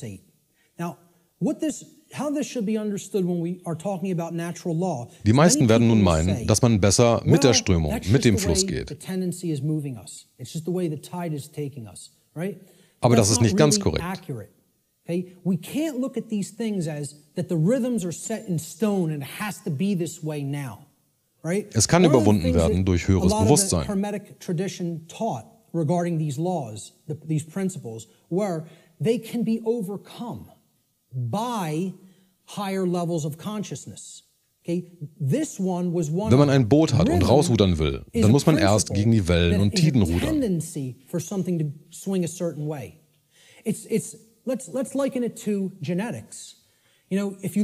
Wenn die Flut gerade sehr stark ist, dann braucht man mehr Energie, um sie zu überwinden. Plays into whether a gene activates or not and expresses a certain condition. Well, this is the same way. There's something that can be done about the swing or the tide. Wenn man bei Ebbe rausrudern will, dann wird man deutlich weniger Energie dafür brauchen. Wenn ein Flugzeug Rückenwind hat, dann kommt es schneller voran und braucht weniger Energie, um dahin zu kommen.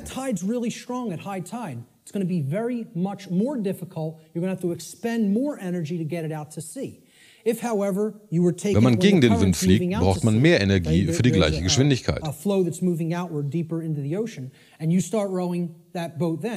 Das ist nur eine Tendenz.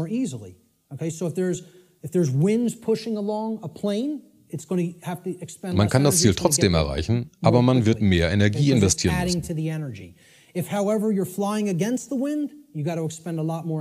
Das heißt nicht, dass man das Ziel nicht erreicht. You can still get to where you want to go. You may just have to exert more effort.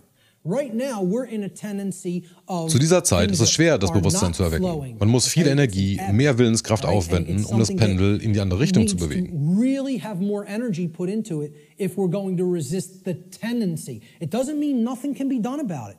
It doesn't mean it can't be overcome. It means at the time we're living in. Zu anderen Zeiten bewegt sich das Pendel in die richtige Richtung und es erfordert deutlich weniger Energie, es voranzubewegen. So more will is required at this time to move the consciousness. At other times, the consciousness may be Viele Forscher nennen unsere Zeit das Kali-Yuga. However, we're not living in that time. We are living at what many researchers have called the Kali-Yuga. Oder die Zeit der Dunkelheit und Zerstörung. Das ist der Punkt, der dem Fluss des Bewusstseins am meisten entgegenwirkt, und es wird eine Menge Energie nötig sein, um die vorhandenen Glaubenssätze zu überwinden, die uns zurückhalten, zu erkennen, wer wir wirklich sind. Dieses Prinzip ist es, was am besten zu dem Begriff Naturgesetze passt, wie ich es heute benutze. Ursache-Wirkung. Viele in der New Age-Bewegung wollen es nicht wahrhaben, dass es Ursachen und Wirkungen gibt und dass Effekte von Ursachen entstehen.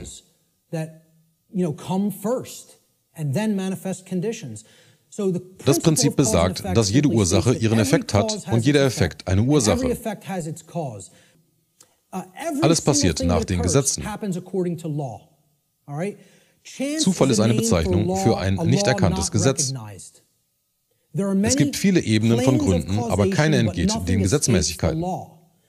Gibt es freien Willen? Ja, gibt es. Gibt es die Möglichkeit, freien Willen auszuüben ohne Konsequenzen? Nein, gibt es nicht. Das ist die Begrenzung des freien Willens. Freier Wille arbeitet innerhalb von festgelegten Grenzen, die ich Naturgesetze nenne. Freier Wille arbeitet innerhalb dieser Gesetze und sie können nicht übertreten werden ohne Konsequenzen. Kann man die Naturgesetze übertreten? Ja, klar, kann man. Aber man kann sie nicht ohne negative Konsequenzen übertreten.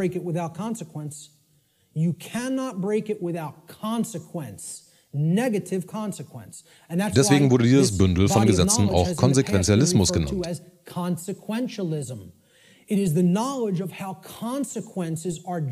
Es zeigt die Konsequenzen für unser Verhalten auf innerhalb dieser Gesetzmäßigkeiten.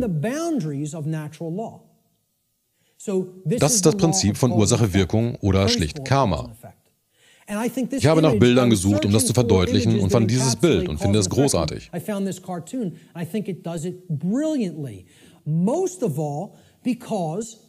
Wird der Effekt sich sofort zeigen? Nein, wird er nicht. Es gibt eine zeitliche Verzögerung.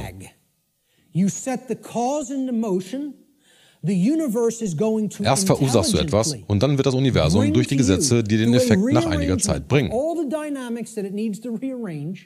Genau deswegen ist das Erkennen der Ursachen zu den Effekten schwieriger, weil es durch diese Zeit getrennt ist. And the effect coming around and hitting you.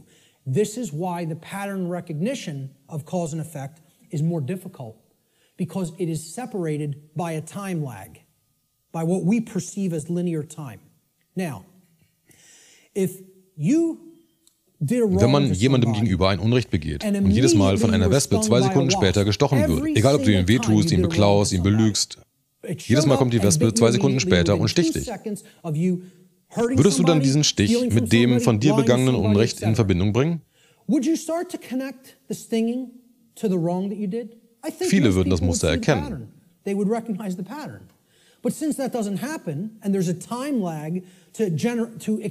Da diese zeitliche Verzögerung deutlich länger ist, können die meisten diesen Zusammenhang nicht erkennen. Dazu kommt erschwerend, dass es nicht in einem 1:1-Verhältnis zurückkommt. Karmische Konsequenzen sind komplizierter als diese Beispiele. Wir erleben die karmischen Konsequenzen, die die Menschheit im Allgemeinen tagtäglich begeht, und wir nichts tun, um das zu stoppen. Durch unsere Untätigkeit wird schlechtes Karma angesammelt. Viele meinen, Karma kann nur durch Handlungen kommen. Nein, es kann auch durch Untätigkeit kommen.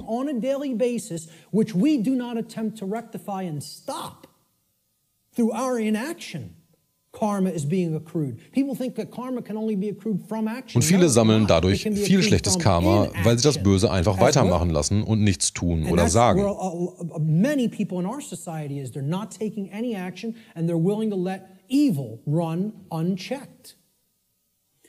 Es wird also zu uns zurückkehren und uns beißen. Was wir in Bewegung setzen, kommt zu uns zurück, wenn wir unsere Gedanken, Gefühle und Handlungen nicht korrigieren. Nichts entgeht dem Gesetz. Wir sind ewig dadurch gebunden.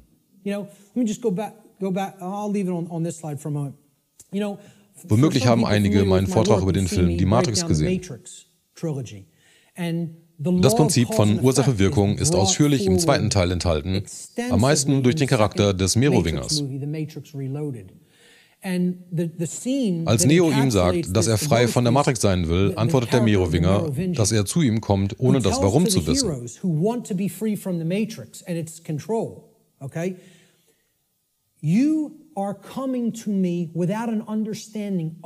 Das Warum er in dieser Position ist. Da du die darunterliegenden Gründe nicht kennst, das Warum, genau deswegen hast du keine Macht, um Wandel zu erreichen. Du bist machtlos. Also warum sollte ich dir helfen? Dir fehlt das Wissen und Verständnis über die Ereignisse, die diesen Zustand herbeigeführt haben. Das Warum ist die einzige Quelle echter Macht. Ohne das Warum bist du machtlos. Er spricht über Ursache-Wirkung und erwähnt es sogar. Kausalität, die einzige echte Wahrheit. Und das ist der Bösewicht. Es ist eine der großen Techniken in Hollywood, dass die wahren Worte vom Bösen gesprochen werden. Aber es gibt immer eine dunkle Verdrehung in dem, was er sagt. Er behauptet, dass freier Wille eine Illusion ist. Nein, ist es nicht. Es gibt freien Willen und die Naturgesetze.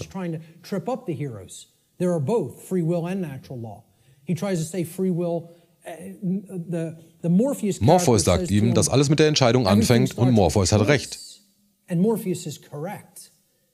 Unsere Entscheidungen setzen die Kausalität in Bewegung, bevor es einen Effekt gibt. Und der Merowinger behauptet, dass es keinen freien Willen gibt. Und genau das ist der Tropfen Rattengift in der Wahrheit.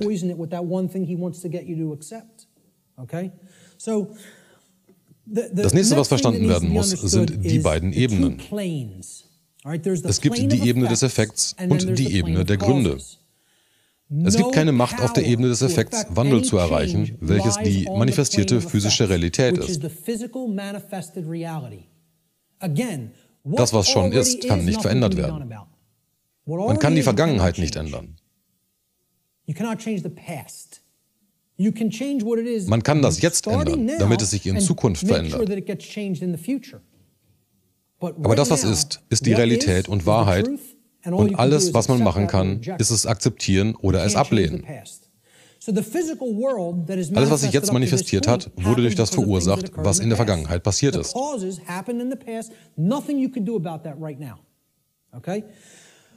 Die Ebene des Effekts ist die Ebene, wo sich die Realität schon aufgrund der vorangegangenen Ursachen geformt hat. Die Ebene des Effekts beinhaltet das, was schon passiert ist. Man kann es nicht ungeschehen machen. As such, no power to affect change lies here, because that which has already occurred cannot unoccur. That which has occurred can't undo itself. It happened, it's already done. It has become that which is, or truth. Das menschliche Bewusstsein scheint auf dieser Ebene gefangen zu sein. Das heißt, dass die Menschheit als Ganzes den verursachenden Faktoren, die sie selber in Kraft gesetzt haben und in ihrem Leben zu selbstverursachtem Leid führt, ignorant gegenübersteht. Wenn man auf dieser Ebene gefangen ist, dann sieht man sich nur die Symptome an und kann nur diese sehen. Es ist ein politisches Problem. Wir müssen nur die richtigen Leute wählen. Es ist ein finanzielles Problem. Wir müssen nur unser Finanzsystem ändern. Nein, wir haben ein wissenschaftliches Problem. Wir müssen nur das Gottpartikel finden und all unsere Probleme werden sofort gelöst sein. Und die Leute meinen wirklich, dass das geschehen wird, solange wir in Sklaverei leben. Ja, klar. Viel Glück dabei. Ich spreche bei Events, wo es um freie Energie geht. Zum Beispiel arbeite ich mit der Tesla Science Foundation zusammen. Ich spreche bei MUFON-Konferenzen, wo es um die Veröffentlichung von extraterrestrischem Leben geht. Beide Gemeinschaften begreifen nicht, dass das, was sie wollen, unmöglich ist.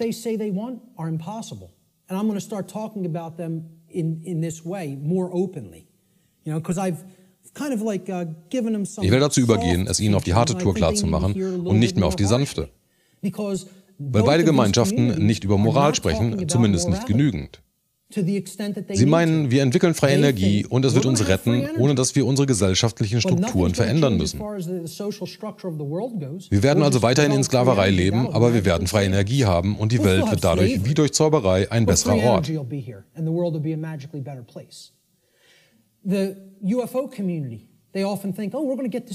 Die UFO-Gemeinschaft meint, bald erzählen sie uns, dass wir nicht allein sind und dass wir Kontakt haben. Und sie denken, dass sie das hinbekommen, solange wir in Sklaverei leben. Viel Glück dabei. Man muss die Sklaverei zuerst beenden, dann können wir das umsetzen. Sie meinen, dass wir einfach eine neue, bessere Welt bauen. Wir müssen erst die jetzigen Machtstrukturen mit der Kraft der Wahrheit zerstören, bevor irgendetwas Neues aufgebaut werden kann. Before anything new is going to grow here, because this place is a garden full of weeds. Denn diese Welt ist ein Garten voller Unkraut und giftiger Ideologien, die uns ganz sicher nicht das bringen können, was wir sagen, was wir haben wollen.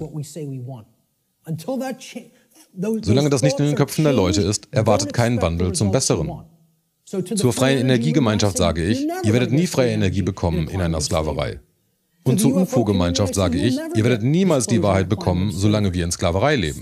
Die Sklaverei muss als erstes beendet werden. Dann können wir daran arbeiten. Also zusammenfassend, auf der Ebene des Effekts kann kein Wandel erreicht werden. Es ist unmöglich. Es ist wie das Verschieben der Möbel auf der Titanic, während sie sinkt. Man wird nichts damit verändern. Denn die darunterliegenden Gründe haben sich nicht geändert und die sind, wie wir denken, fühlen und handeln. Und niemand will das hören. Alle meinen, dass all das so bleiben kann und man auf magische Weise bekommt, was man haben will. Ich will meine Hand über dem Feuer halten, aber ich will nicht, dass sie verbrennt oder Blasen bildet. Genieß es. Genau das tun wir auf die Naturgesetze bezogen. Sehen wir uns nun die Ebene der Kausalität an, den mentalen Bereich. Denkt an den Mentalismus. Alles muss erst in Gedanken stattfinden, bevor es sich manifestieren kann. Es muss also erst in Gedanken sein, dann manifestiert es sich in Materie. So again, if the plane of causality is the mental world that's generating the causes in mind, okay? Es manifestiert sich erst, wenn es vorher in Gedanken war. Dies ist die Ebene, wo die Dinge in Bewegung gesetzt werden, bevor sie sich manifestieren. Die Kausalitätsebene beinhaltet die Gründe, das Warum, auf welche die Dinge und Ereignisse zuerst erdacht sein müssen, bevor sie sich manifestieren. This plane of causality constitutes the causal factors, the why, which underlies and precedes all manifested things and events. All power, alle Macht, um Wandel zu erreichen, liegt auf dieser Ebene.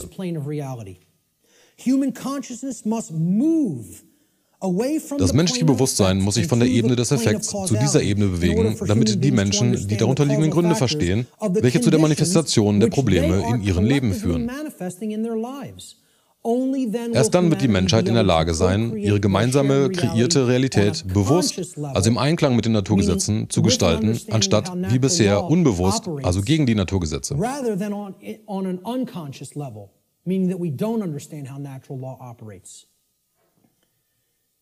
Diese Grafik zeigt, wie ich es sehe.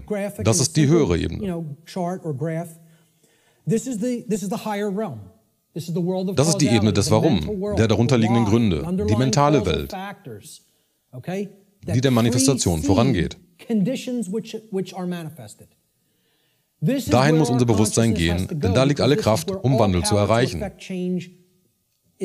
Wir müssen das Warum verstehen, damit wir begreifen, warum wir uns in diese Lage gebracht haben. Die Ebene des Effekts sind die Symptome. Die weiße Linie ist die Diagnose. Das Grüne sind die Gründe.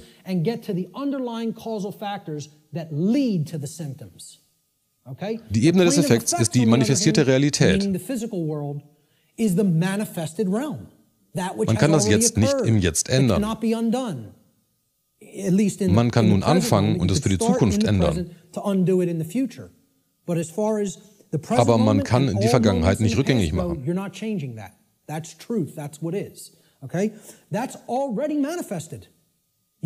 Man kann keine Besserung erreichen, wenn man nur die Symptome behandelt. Man muss durch die Diagnose an die darunterliegenden Gründe kommen, um diese dann zu verändern.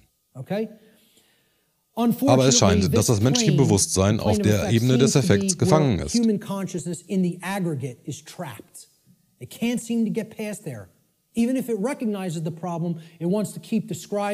Die meisten können die Symptome gut beschreiben, aber sie haben Angst, sich die darunterliegenden Gründe anzusehen. Da würde man feststellen, dass das eigene Denken, Fühlen und Handeln dazu geführt hat und dass man genau das, also sich selber ändern muss, um echten Wandel zu erreichen. Das erfordert Verantwortung, Selbstverantwortung. Das letzte Prinzip der 7 ist das Geschlecht. Über das verlorene 8. sprechen wir danach. Alles ist Geschlecht. Alles hat maskuline und feminine Prinzipien. Wir haben das beim menschlichen Gehirn, Bewusstsein und Weltsicht schon festgestellt. Geschlecht manifestiert sich auf allen Ebenen. Spirituell, mental, physisch, überall. Ein sehr einfaches Konzept. Worüber ich noch kurz sprechen will, ist mentales Geschlecht. Das mentale Geschlecht ist der Status der Koexistenz des maskulinen und femininen Aspekts des menschlichen Gehirns. Again, we've already looked at this. We looked at the breakdown of the physiology of the brain, at least of the higher order part of the brain, the neocortex. Unsere linke Hemisphäre repräsentiert dabei großteils den maskulinen Aspekt unseres Gehirns oder Intellekt, sprich Logik, Analytik und lineares Denken, während die rechte Hemisphäre großteils den weiblichen Aspekt, sprich Intuition, Kreativität, Mitgefühl und ganzheitliches Denken des Gehirns repräsentiert. Das hier ist das verlorene Prinzip. Das 8. Prinzip der Naturgesetze, was alle vorangegangenen zusammen verbindet. Es ist also das allumfassende Prinzip. Es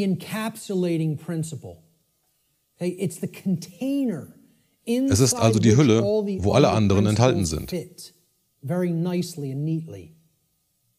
Aber wir üben es nicht aus. Wir haben uns also schon 7 Prinzipien der Naturgesetze angesehen, hier dargestellt durch die überlappenden Kreise.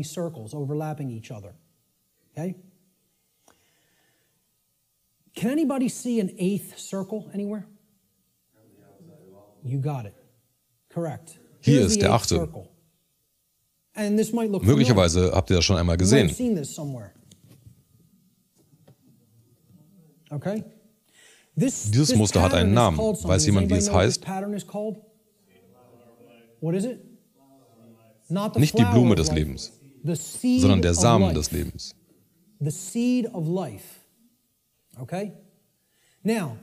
Was macht ein Samen? Er generiert etwas. Daraus entsteht etwas. Ein Samen hat eine äußere Hülle. Die Hülle hält die Genetik, das Generative zusammen. Wenn man die Hülle zerstört, dann ist die generative Kraft weg.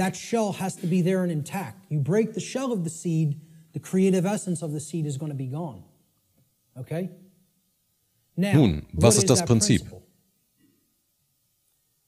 Here's what that principle is. It's the 8th or what I call the lost principle. And it's the thing that Ich nenne es das 8. Prinzip und es muss zwingend vorhanden sein, damit Wandel entsteht. Viele missverstehen das. Selbst wenn ich es euch sage, was es ist, werde ich es erklären müssen, da viele eine falsche Vorstellung davon haben.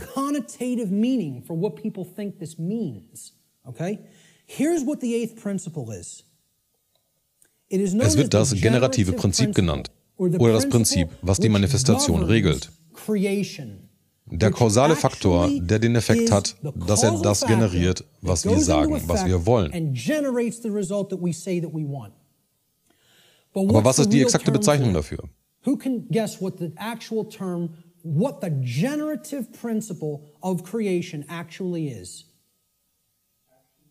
Es ist nicht Handlung. Viele werden sagen, es ist Liebe. Ich möchte das hier von Liebe trennen, denn wir werden noch über Liebe sprechen. Even as I'm going to describe love in this presentation a little bit later on. Okay? What is it? Procreation. No? What? Somebody said it. But somebody said something else. No? Who? Care. There it is. Okay? Das generative Prinzip ist Fürsorge. Care. Now, es ist ein anderes Konzept als Mitgefühl oder Liebe. People say, why don't you use the word compassion? Because that's not what I'm talking about. It is a different concept than compassion or even what I would describe as love. Care, and I mean care with a capital C, and here I didn't even put it with a capital C. I'm just putting it in all uppercase care. Distinguish this from care with a lowercase c. Okay? Es bedeutet, wem oder was lässt du deine Aufmerksamkeit zukommen und hilfst beim Wachsen? Worauf fokussierst du dich? Denn worauf du dich fokussierst, das wird letztendlich entstehen und wachsen. Und das heißt nicht, sieh dir das Böse in der Welt nicht an, weil du ihm damit Kraft gibst. Das stimmt so nicht. Denn was man damit füttert, ist die Ignoranz und damit garantiert man mehr Übel. Es ist also das exakte Gegenteil von dem, was die New Ager euch erzählen wollen. Wenn man das Böse ignoriert, garantiert man mehr Böses. Dadurch gießt man Benzin ins Feuer. Man garantiert mehr davon. Wie man Fürsorge hier verstehen sollte, ist, worauf man seinen Fokus, seine Energie lenkt. Es ist das, worum du dich genug kümmerst, dass du es dann tust. Das, in was man seine Zeit investiert, seine Aufmerksamkeit zollt, damit es sich in der Welt manifestiert. Das ist die Bedeutung von Fürsorge. Das generiert unsere Erfahrung im Ganzen. Die meisten Leute kümmern sich nicht darum, was wirklich passiert. Und genau deswegen ist es für uns als Ganzes unmöglich, die Richtung unserer Energie und unseres Bewusstseins zu verändern und damit zu bekommen, was wir sagen, was wir haben wollen. So funktioniert das wahre Gesetz der Anziehung. Sehen wir uns das genauer an. Das verlorene Prinzip ist die Dynamik der Fürsorge. Das, was uns tagtäglich interessiert, ist unsere treibende Kraft für unsere Gedanken und Handlungen. Deswegen ist das Herz auch der erste Punkt, wo wir den Wandel einleiten müssen. Erst das Herz haben, um dem Verstand das Wissen zu geben, um es dann nach Überlegung zusammen mit dem Bauchgefühl in die Tat umzusetzen. Die Schritte sind Fürsorge im Herzen, Wissen für den Verstand und dann mit Mut das Richtige tun. Apply it. So that's the order.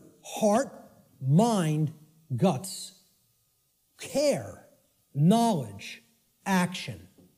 Those are the steps. Gedanke, Gefühl und Handlung sollten ein harmonischer Dreiklang sein. Man braucht alle drei im Einklang. Wenn es keinen Widerspruch gibt zwischen dem, was wir sagen, was wir wollen, unseren Handlungen, es zu bekommen und wir es dann mit Fürsorge auch wirklich tun, das ist ein Bewusstsein im Einklang.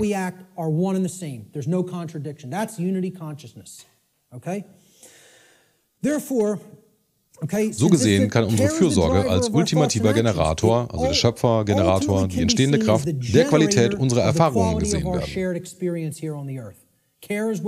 Deswegen wird es auch das generative Prinzip genannt. Wenn man das Herz als Pumpe ansieht, was ist eine Pumpe? Ein Generator. Er pumpt Energie in Form von Blut durch den Körper. Alle Mysterientraditionen sprechen darüber, dass die Lebenskraft im Blut liegt. Das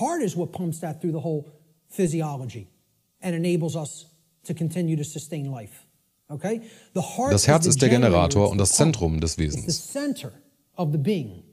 So wichtig wie das Gehirn ist, und wir sprachen ja schon über die Wichtigkeit, das Herz ist der Generator für unsere Erfahrung. Denn worum wir uns sorgen bzw. kümmern, bestimmt, woran wir tagtäglich denken, und das bestimmt, wie wir uns verhalten.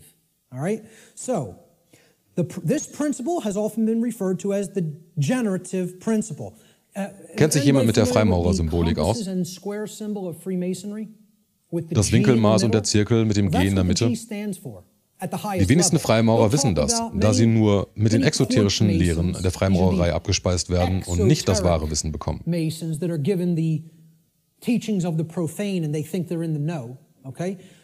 niedersten Ränge denken, es bedeutet Geometrie. Die darüber meinen, es bedeutet Gott. Die Ränge darüber meinen, es bedeutet Gnosis, also Wissen.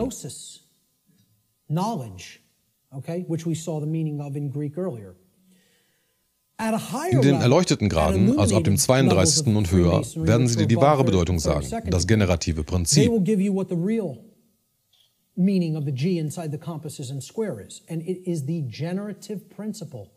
Es bedeutet Genesis, Schöpfung. Klar kann man das auf Gott zurückbeziehen, dagegen sage ich nichts. Und das, was sich reell manifestiert, sind geometrische Formen. Es sind all diese Dinge. Aber an höchster Stelle ist es das generative Prinzip. Dafür steht das G in der esoterischen Freimaurerei.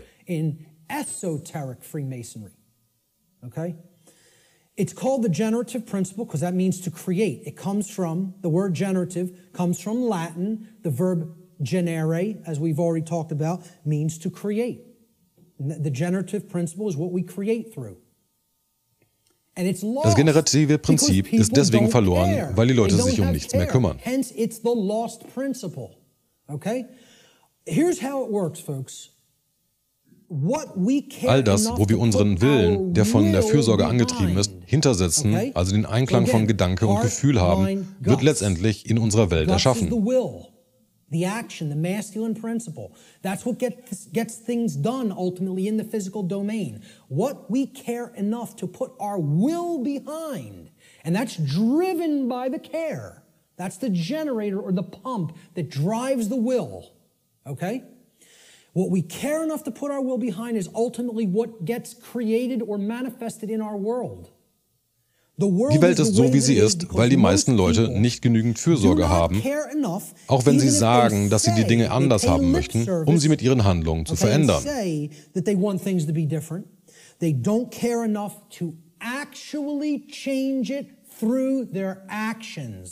Und darüber spreche ich im New Age Bullshit Seminar sehr viel. Die Herrscher wollen verhindern, dass wir handeln.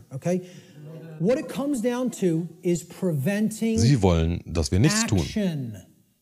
Genau dafür ist die New Age-Geschichte erdacht worden, um die Leute passiv zu halten. Wir sollen nichts tun. Die dunklen Okkultisten wissen, dass das, was unsere Realität letztendlich formt, ist unser Verhalten. Ihr erinnert euch an das Trivium und die 4 Schritte des Diagramms. Handlungen erzeugen die Realität. Und unsere Handlungen werden von Fürsorge getrieben, denn unser Herz treibt unsere Gefühle und Handlungen an. Viele Leute sagen, dass sie die Welt oder ihr Leben gern anders hätten, aber wenn man sie fragt, was tust du, damit es sich ändert, dann schweigen sie. Sie kümmern sich nicht genug, um es durch Handlungen zu verändern. Darum dreht sich das verlorene Prinzip. Solange das nicht wiedergefunden wird und die Leute aus ihrer Faulheit und vor allem aus ihrer Feigheit aufwachen, wird sich nichts verändern. Und das sage ich im New Age Bullshit Seminar so oft und ich sage es jedem New Ager ins Gesicht. Ihr seid Feiglinge. Feiglinge. Im Grunde wissen sie, gegen welches Übel wir ankämpfen und sie sind zu feige, etwas zu machen.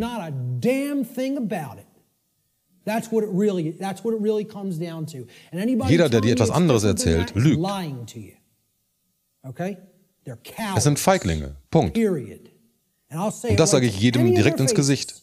Anybody that believes in that nonsense, come and bring them to me. I'll tell them right to their face, straight and open, just like I said it here, because I don't care. I don't care about Mir liegt etwas an der Wahrheit, nicht an Nonsens. I care about what's real. Okay? So, I'm telling you, this religion has to go. It's got to go. If people are going to make real change happen, die Idee, dass man die Realität ändern kann, ohne etwas zu tun, muss aus dem menschlichen Bewusstsein verschwinden. Die Realität funktioniert so nicht. Punkt. Ich kann allerdings niemanden dazu zwingen, das zu akzeptieren. Ich kann es euch nur nahelegen und euch auffordern, darüber nachzudenken. Und jeder, der ein bisschen gesunden Menschenverstand hat, der weiß, dass es genau so ist. Viele wollen einen mit diesen religiösen Ansichten täuschen, die alle nur einem Zweck dienen, dass die Leute nichts tun und ihre Ketten akzeptieren.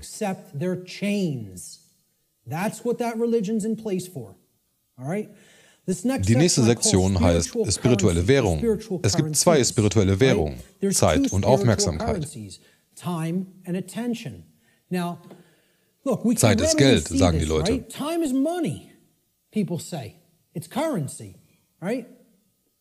In was investiere ich meine Zeit? Wem oder was zolle ich Aufmerksamkeit?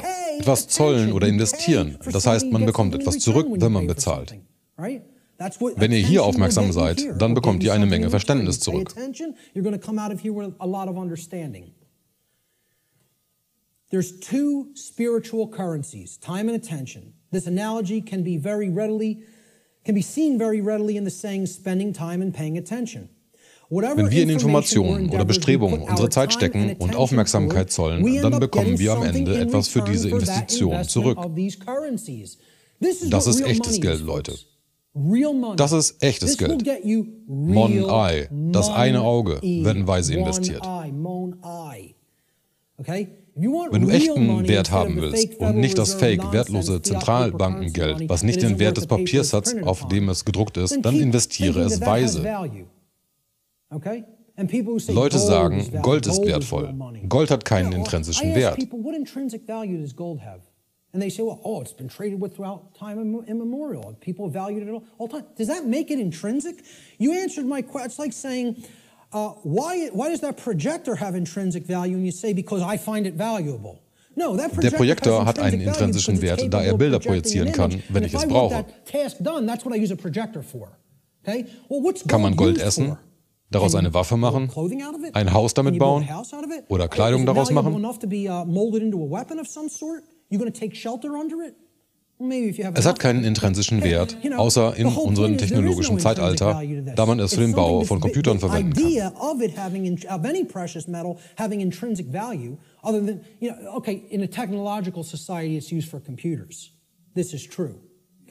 Aber in der Natur, es wurde als Tauschmittel benutzt. Leute denken, dass Geld ein Tauschmittel ist, aber das stimmt nicht. Geld ist ein Limiter, ein Begrenzer im System.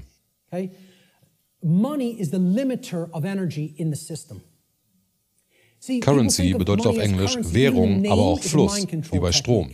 Aber selbst der Name ist eine Gedankenkontrolltäuschung. Es ist weder die Stromstärke, noch die Spannung, noch ein Akku. No, it's not. It's not the capacitance either. It's not a store. That's another thing people will tell you money is, what they say is real money. Okay? It's all fake. It's all fake. It's not a store either. You know what it is? Es ist der Widerstand im System. Es ist der Widerstand zum Wandel des Systems. Es ist der Widerstand im System. Denn solange das subtile Versklavungsmittel Geld noch im System ist, wird es extrem schwer werden, einen dauerhaften Wandel zu erzeugen. Ich verärgere jeden. Religion muss weg, Pseudowissenschaft muss weg, Geld muss weg, New Age muss weg, das alles muss weg. Und warum? Weil alles Religionen sind. Die Bedeutung des Wortes Religion ist das, was einen zurückhält, was einen festbindet, aber dazu kommen wir noch. As we're going to get to in a few moments. Okay? So let's get back to spiritual currencies. Wir bekommen also etwas zurück, wenn wir unsere spirituelle Währung in etwas investieren. Wenn wir es weise investieren, könnte es echtes Mon-Ai, sprich echte spirituelle Sicht werden. Okay? True spiritual vision. The ability to see, to unoccult something and see it for what it really is. That's what comes from truly putting time and attention onto the right things. Dies könnte sich in Form von Wissen, Verständnis, Fähigkeiten, Möglichkeiten und Ermächtigungen bezahlt machen, wenn wir unsere spirituelle Währung weise investieren. Und genau deswegen hat kaum einer Geld. Sie haben nichts, um etwas zu bezahlen. Wenn man Aufmerksamkeit investiert, bekommt man Geld. Wenn man in etwas Zeit steckt, bekommt man Geld. Und ich spreche über das Echte.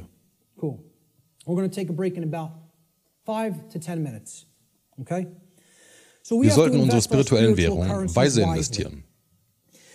Und deswegen sollten wir die Qualität unserer Aufmerksamkeit verbessern, indem wir uns auf die Informationen fokussieren, die beides, uns selber und den menschlichen Zustand als Ganzes, verbessern können. So ein Unterfangen wäre eine wertvolle Investition unserer Zeit. Wir sollten uns fragen, in was stecke ich meine Zeit? Wem oder was zolle ich Aufmerksamkeit? Damit kann man herausfinden, ob man seine Zeit in etwas wirklich Wertvolles steckt. Wenn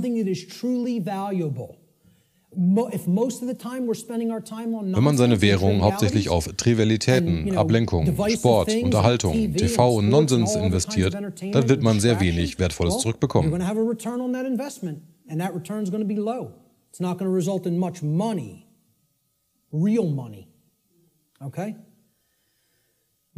Besonders wichtig ist die Frage, was für eine Qualität oder Fähigkeit bekomme ich am Ende für meine Investition meiner spirituellen Währung zurück?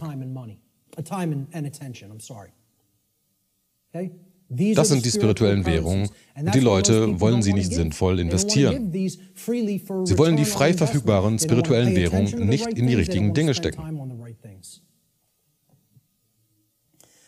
Dieses Diagramm zeigt die Qualität unserer Aufmerksamkeit als Ganzes. Okay, and again, this is in the aggregate, but it's created by all the individuals.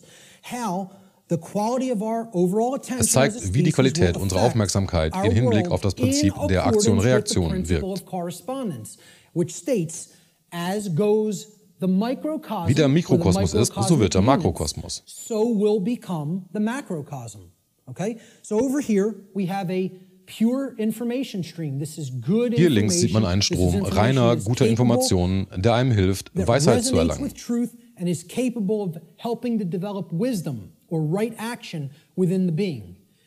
Auf der rechten Seite sehen wir einen giftigen, schlechten Informationsfluss, wie man ihn durch Mainstream-Medien, Regierungen und New Age zum Beispiel bekommt.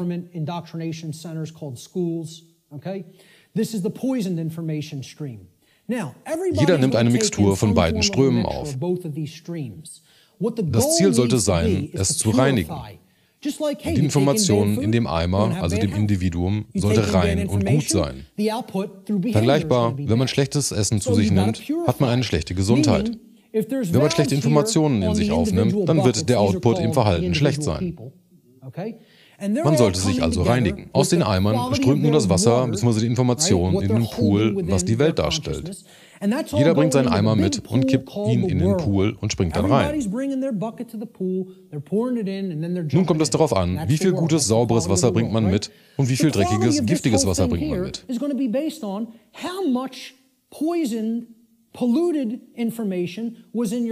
Wir sollten also die Ventile zudrehen, die uns mit dem Strom giftiger, dreckiger Informationen oder Wasser versorgen und nur die reine, gute Information bzw. Wasser aufnehmen.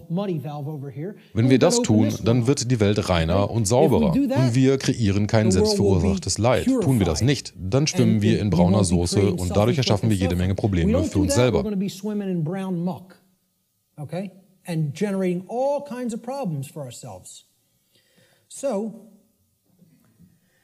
In was stecken wir unsere Zeit? Wo geht unsere Aufmerksamkeit hin? Ist es das Sitzen vor der Hypnosekiste? Hypnose bedeutet das Unterdrücken von Wissen bzw. Geist. Oder investieren wir unsere Währung in das Ergattern von Weisheit? Soll heißen, Wissen sammeln, aufnehmen und durch richtiges Handeln in Weisheit umsetzen.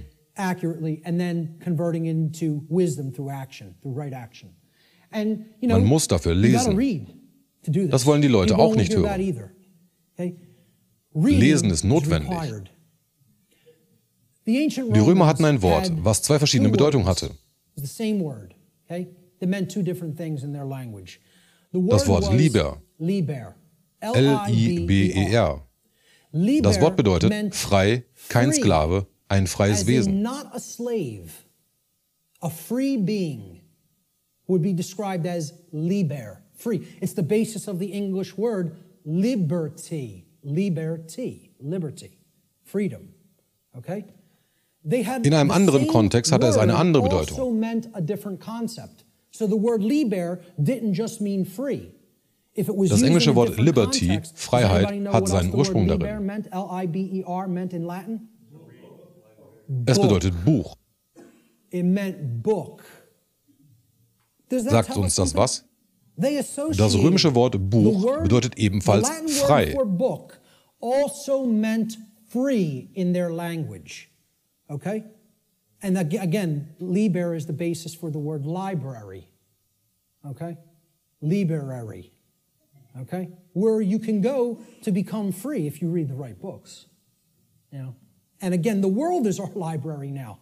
You know, und wir haben nun alle Mysterientraditionen online verfügbar, auf Tastendruck abrufbar.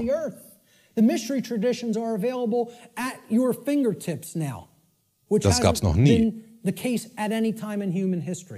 Und was machen wir? Spielen Farmville auf Facebook.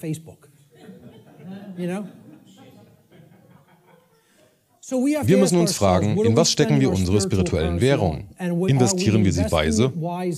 For a return of real money, which is actually spiritual enlightenment. I'm going to take a quick break right there, and we'll pick it up with the next section in 10 minutes. 10 minutes, right back here to continue. Thank you.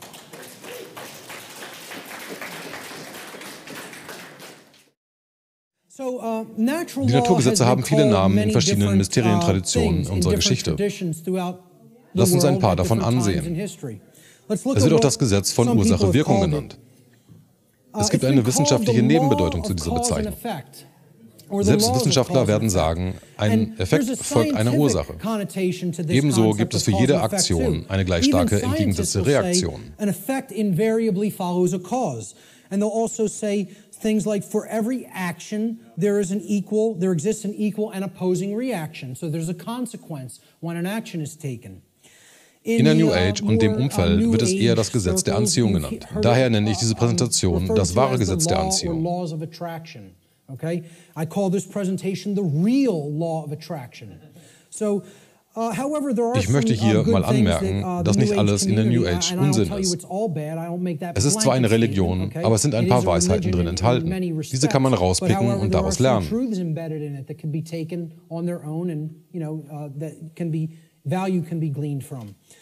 Einer der Sätze ist, die Energie, die wir aussenden, ist die Energie, die wir anziehen.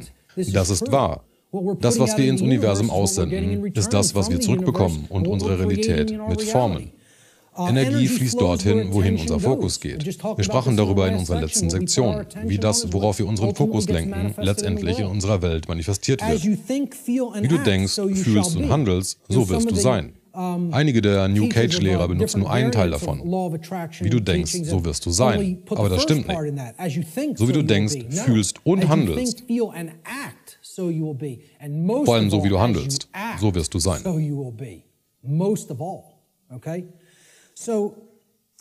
Es wird auch Karma genannt oder moralische Gesetze, wie ich schon vorher sagte. Es ist sehr schön ausgedrückt in dem Satz, du erntest, was du säst. Die Samen, die du pflanzt, geben die Früchte, die du ernten können wirst. Es wird auch Konsequenzialismus genannt, aber das haben wir ja schon gesagt. Da wäre der Merksatz, es gibt freien Willen, aber nicht ohne Konsequenzen. That's called consequentialism. That would be another very accurate way of referring to natural law. And finally, the golden Und zu guter rule, Letzt die goldene Regel. Okay? And it's been stated Was in du the nicht willst, was man dir affirmative tut, das as, do füge unto keinem others as anderen you zu. would have done unto yourself. I find this much Das ist die more Apophase. powerfully stated in the negative, or what I Anders, call the positiv ausgedrückt, apophatic variant. And we'll talk about what apophatic and apophasis means in a few moments. Behandle andere, wie du behandelt werden möchtest.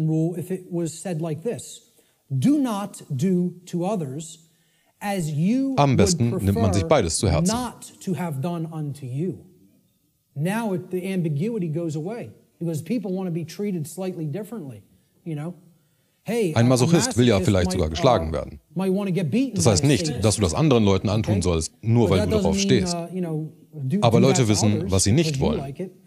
Sie wollen ihre Rechte nicht verlieren oder ihr Eigentum gestohlen oder beschädigt wissen. Sie wollen nicht verletzt werden. Sie wollen nicht angelogen oder betrogen werden. Dann tu es keinem anderen an.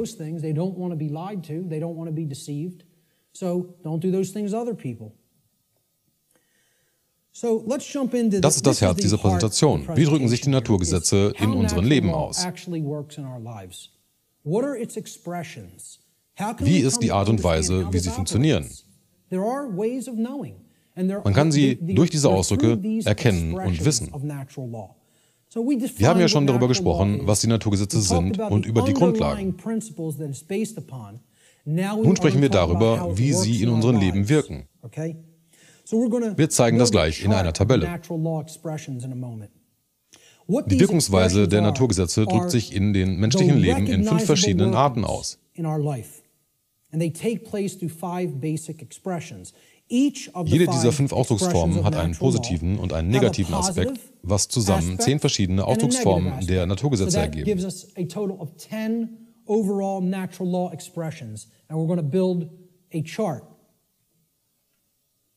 Das hier ist die Grundlage für unsere Tabelle. Es gibt einen positiven Ausdruck und einen negativen Ausdruck.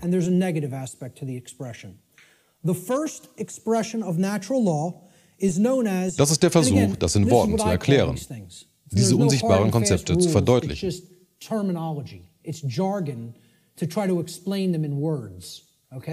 These are unseen concepts and laws in reality, in nature, in the nature of the universe.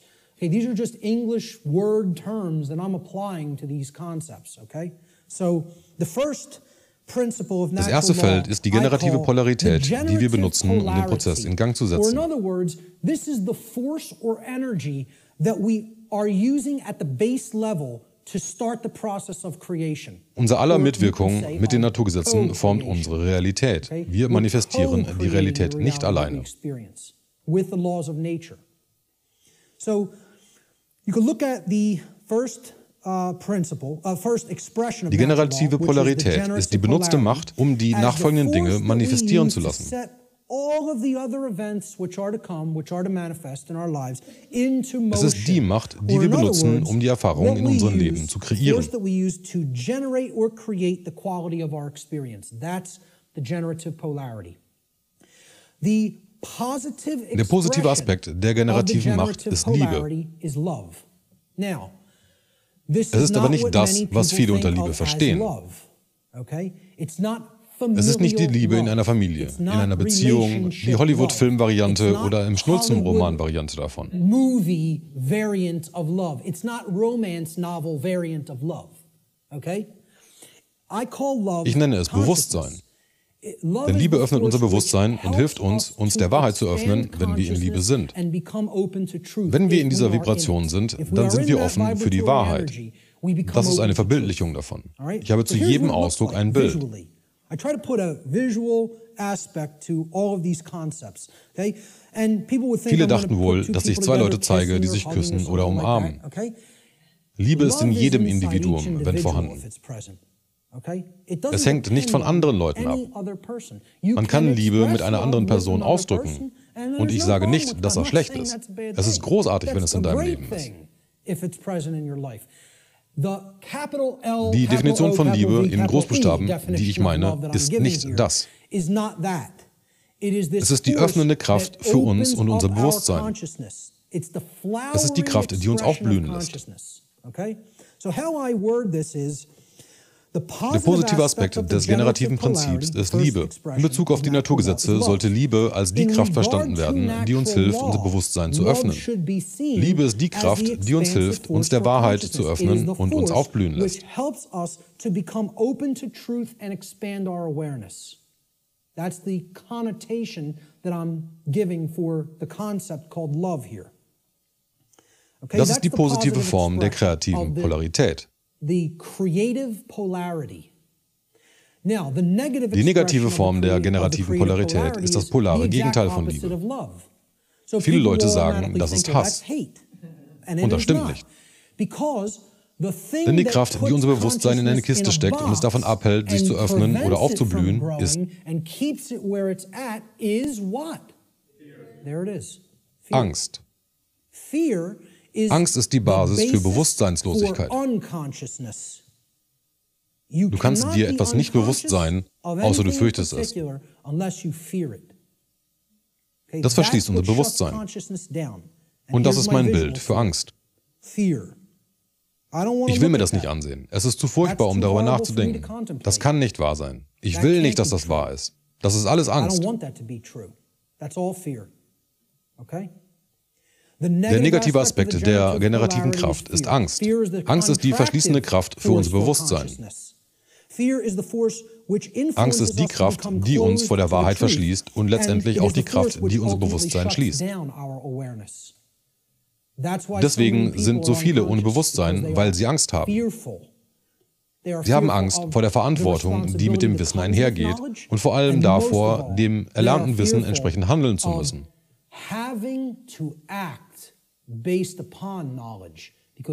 Denn dafür braucht man Mut.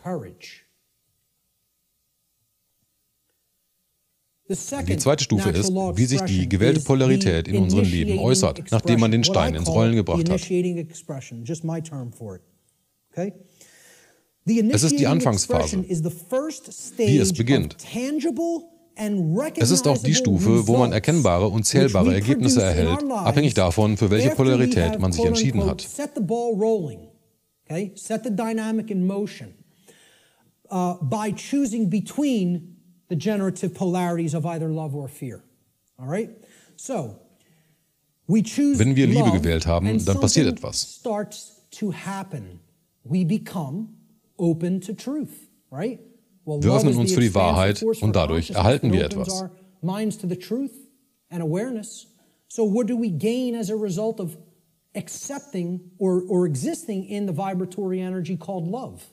We gain Wir erhalten knowledge, Wissen, which is the weil es das acceptance Akzeptieren of von truth. Wahrheit ist. Since Wenn love Liebe opens uns us für die up to Wahrheit truth, öffnet, ist knowledge Wissen is das its Annehmen der Wahrheit. reception. It is the receiving of truth. We Dadurch come to bekommen know. wir Wissen. Okay? So that's Ich how nenne it diese starts. Phase I call this die initiative the Phase. initiating expression. Now, of course, Natürlich there's a gibt es auch eine negative Form, initiating expression wenn wir in if der we are Vibration der existing Angst in the bleiben. vibratory dynamic of fear. That would be Was the ist das opposite Gegenteil of von knowledge. Wissen? What is it? Ignoranz. Right. Hey, now, Dies ist this das is what I Bild für put Wissen. forward as knowledge. This is my imagery for knowledge. Okay? Das That's ist a ein being who Wesen, was knows sich kennt. himself. You know, and as the mystery Ganz nach dem traditions Spruch, of der über dem Tor des Orakels von of Delphi Greece angebracht put war. forward, Kenne at the dich selbst Delphic und du Oracle. kennst das Know Universum. thyself and you will know the Kennst du den universe. Mikrokosmos, In other words, know the dann kennst du auch den microcosm, Makrokosmos. you will know the macrocosm. Know Erkenne thyself. dich selbst. The Der positive aspect of Aspekt der this Startphase initiating zeigt sich in expression is Wissen, knowledge der or the Akzeptanz von acceptance of Wahrheit. truth. Knowledge Wissen beeinflusst die Qualität positively unserer Leben influences the positiv, weil es quality unsere of our Entscheidungsfindung lives in allen because it Bereichen des Lebens positively positiv beeinflusst. influences our Es gibt uns mehr Möglichkeiten und decision-making hilft uns, weiser zu entscheiden. that lead to understanding in every area of our lives. Willst du wissen, wie etwas You wanna know how funktioniert, something um works etwas and Gutes ultimately in dieser Welt create zu something manifestieren, good? dann You have to brauchst have du Wissen. knowledge. You wanna know how a Wenn man ein car Auto works? besitzt und es Keep it betriebsbereit running in halten good order, will, you have to have braucht man knowledge. Wissen. You wanna know how a Das gleiche bei einem computer Computer works? Keep oder it bei seiner running in eigenen good order, you have to Psyche. have knowledge. You wanna know how the human Wenn man durch psyche works Verhalten and keep etwas it Gutes running in tun good will, dann order braucht man so the Wissen. conditions on earth manifest the way you want them to manifest? You gotta have knowledge. Man kommt nicht aus dem Zustand, ohne zu lernen. Without learning. Lernen ist der Schlüssel. Es ist die Antwort. Wissen ist die Antwort. Und Leute wollen das nicht hören. Sie wollen hören, dass wir das manifestieren können, was wir sagen, was wir wollen, ohne dafür zu lernen oder etwas tun zu müssen. Das funktioniert so nicht. Der negative Ausdruck der Startphase ist Ignoranz oder das Ablehnen von Wissen. Ignorance is the refusal of truth. It is the refusal to gain knowledge. Okay? Because Weil wir we are Angst in fear. haben. So here's Hier what ist I mein Bild put für Ignoranz. as the image for ignorance. You know? The population Die ignorante that is Masse, die sich mit hypnotized, wants to Nonsens keep und paying attention Trivialitäten to beschäftigt, nonsense and giftiges Essen in sich trivialities, reinschaufelt. tons of GMO food, Die lenken ihre crap to the Aufmerksamkeit auf physiology. Ablenkung. Mainstream-Medien. Pay attention Es dient to dazu, das Bewusstsein zu schließen und die Leute depressiv zu machen. Mainstream news and media, you know. It's all there to just shut the consciousness So bleiben down sie and keep people hypnotisiert in einem depressed, Stadium der spirituellen psychological state, Infantilität. and keep them in a state of psychological infancy. Der negative Ausdruck der Startphase ist Ignoranz oder das Ablehnen von Wissen. Ignoranz beeinflusst die Qualität unserer Leben negativ, weil es unseren Entscheidungsfindungsprozess, der auf Verständnis basiert, in allen Bereichen des Lebens negativ beeinflusst. Wenn du ignorant bleibst und nicht weißt, wie das funktioniert, dann weißt du auch nicht, wie du den gewünschten Zustand erreichst. Es ist unmöglich. Es ist wichtig, Ignoranz und Unwissenheit voneinander unterscheiden zu können. Unwissenheit bedeutet, dass die nötige Information nicht vorhanden ist oder unerreichbar. Ignoranz auf der anderen Seite heißt aber, etwas nicht wissen, obwohl die nötigen Informationen vorhanden sind und man sie willentlich verweigert oder vernachlässigt. Um uns in Ignoranz zu halten, müssen sie die Informationen nicht einmal mehr geheim halten. Denn es ist nicht mehr geheim, es ist schon raus. Es ist völlig umsonst nur einen Klick weit entfernt, wenn man es wirklich haben will. Nun überzeugen sie die Leute, sich einfach mit etwas anderem zu beschäftigen. Sie versorgen sie mit endlosen Unterhaltungen, endlosen Amüsement und endlose Ablenkung und sagen dann den Leuten, das ist nichts Wichtiges, das ist nur eine alte Religion, die du nicht verstehen musst. Eine weitere Religion, die begriffen hat, dass es die Naturgesetze gibt, werden viele sagen. Daher beachten sie dieses Wissen auch nicht und wählen willentlich, es abzulehnen.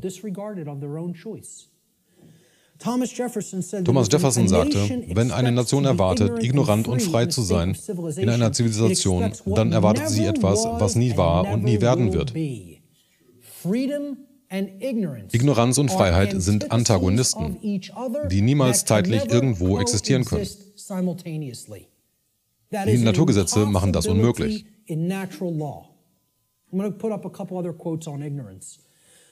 Samuel Adams sagte, niemand wird zahm seine Rechte übergeben, noch wird man einfach unterdrückt, wenn das Wissen weit verbreitet und Tugend bewahrt wurde.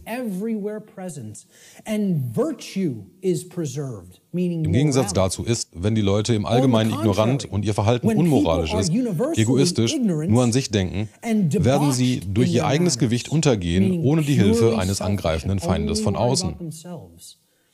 They will sink under their own weight without the aid of foreign invaders.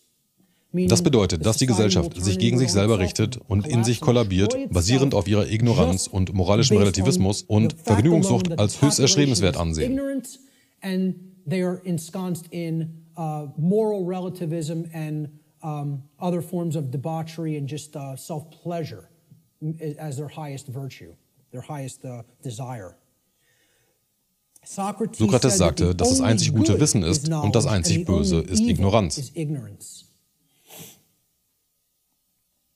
Und das ist ein Spruch, für den ich einmal bekannt sein will. Gewollte Ignoranz in der Anwesenheit von Wissen ist ein Maß für die Schlechtigkeit einer Person. Die Leute werden sagen, das ist extrem hart. Das ist wahr, aber es ändert nichts am Wahrheitsgehalt der Aussage. Sie ist auch wahr. Aber es ist ein harter Spruch. Leute in meiner Familie fragen mich, warum wir den Kontakt verlieren. Ich habe zu vielen aus meiner Familie den Kontakt abgebrochen, da einige sagten, ich weiß, was läuft und es ist mir egal. Sie kümmern sich nur um sich und ihre Lieben und kümmern sich nicht darum, was in der Welt passiert. Wisst ihr, was man dazu sagt? Es ist eine schlechte Person. Lasst es uns nicht weich oder schönreden. Lasst uns das Kind beim Namen nennen. Sowas ist eine schlechte Person. Und ich möchte solche Leute nicht in meinem Umfeld haben. Ich opfere solchen Leuten keine Zeit. Ich umgebe mich mit guten Leuten, die sich kümmern, weil diese unsere Realität weiser miterschaffen. Und ich habe es vielen aus meiner Familie gesagt, weil dir alles egal ist, bist du eine schlechte Person. Wenn du das änderst, dann können wir wieder reden, aber bis dahin nicht.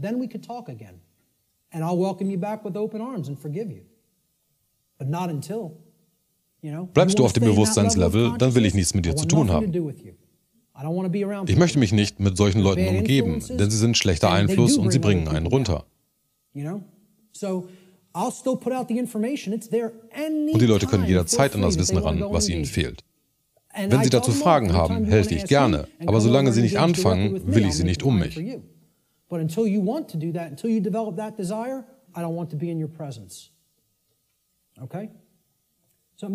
weiß nicht, ob das effektiv ist, aber es ist mir auch egal, ob es effektiv ist. Ich umgebe mich einfach nicht mit schlechten Leuten. Wenn sie bessere Menschen werden wollen, dann spreche ich gerne mit ihnen. Aber bis dahin, ich gebe das alles hier für alle umsonst heraus. Sie können sich das alle ansehen. Aber in meinem persönlichen Leben will ich sie nicht. Ich habe da keine Energie für.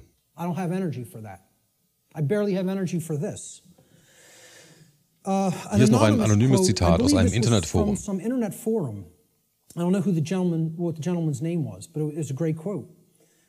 Ignoranz ist die Wurzel allen Übels.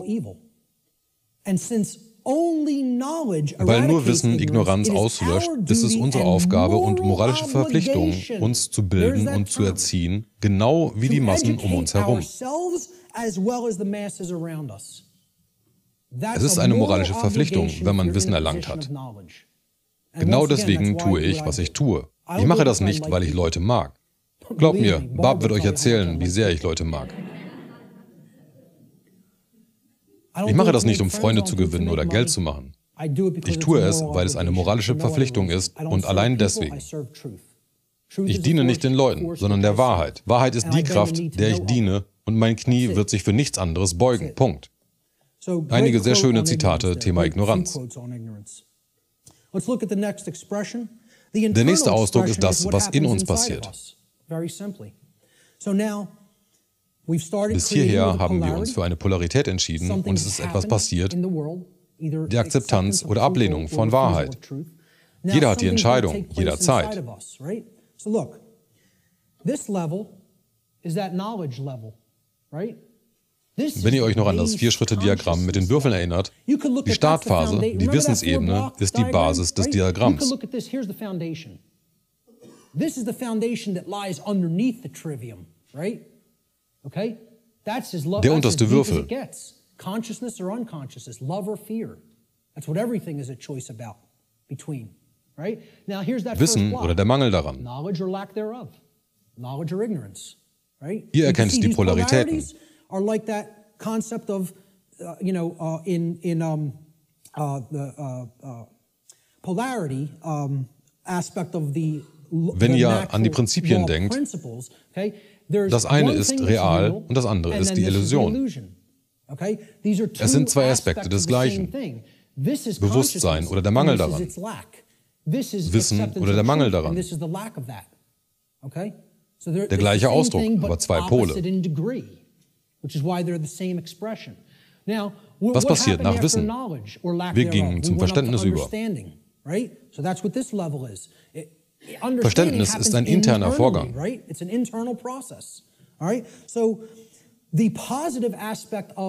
Der positive Ausdruck der Form zeigt sich, wenn wir unsere Souveränität erlangen, die wir durch das Wissen und die Wahrheit erreicht haben. Souveränität ist eine interne positive Form des Ausdrucks der Naturgesetze. In Klammern darunter gebe ich noch Hinweise, wie ich diese Dinge meine.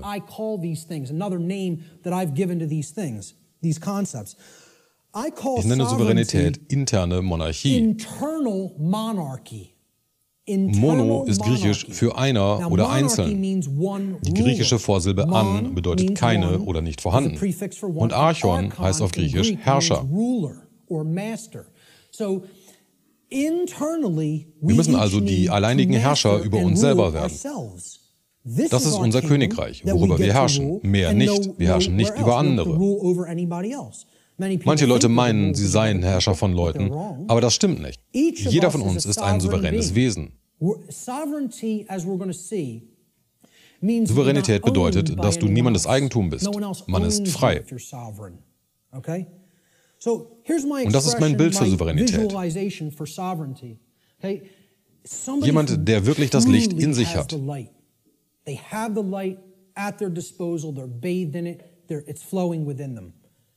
Licht wird in vielen Mysterientraditionen als Symbol für Wissen angesehen.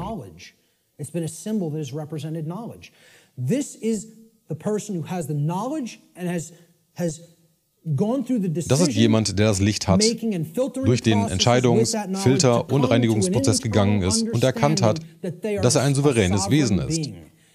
Auch wenn euch das nicht bewusst ist, jeder hier ist ein Souverän. Und man kann es nie nicht sein. Es ist unmöglich für dich, jemals nicht souverän zu sein. Unmöglich. Es kommt in der Natur nicht vor. Jeder Mensch auf diesem Planeten ist ein Souverän. Wir kommen noch dazu, was souverän bedeutet. Der positive Aspekt des inneren Ausdrucks ist Souveränität oder innere Monarchie. Soll heißen, es gibt einen Herrscher der Innenwelt. Souveränität auf Bewusstsein bezogen heißt,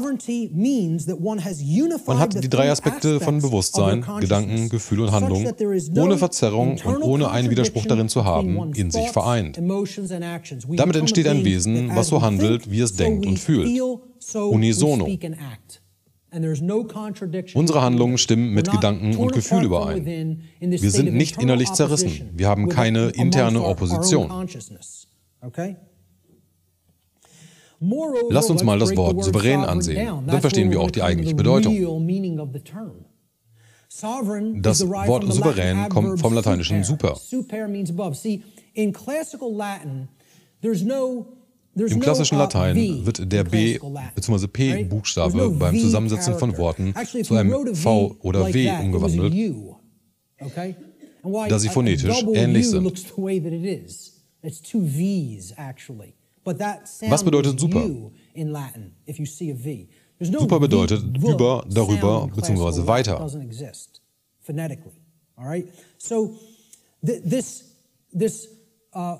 Das lateinische Wort regnum kommt von rex regis, was König bedeutet. Regnum bedeutet also Königsherrschaft bzw. von außen wirkende Kontrolle. Okay? But it was pronounced in Latin super, like super. Well, what does super mean? Super, you're beyond, you're above and beyond. Okay? It means above or beyond. That's what it means. A superman is one who's beyond an ordinary man, right? The Latin noun regnum Es bedeutet nicht Herrschaft über mich und meine Sinne, sondern im Sinne von ich kontrolliere dich, meinem Willen zu folgen, indem ich Zwang ausübe. In Latin, or regis. It means king. So regnum was the king's rulership. Regnum means his reign. Das ist das Konzept Herrschaft, was ich hiermit meine. Zusammengesetzt bedeutet souverän jemand, der über der Herrschaft oder der Kontrolle eines anderen ist.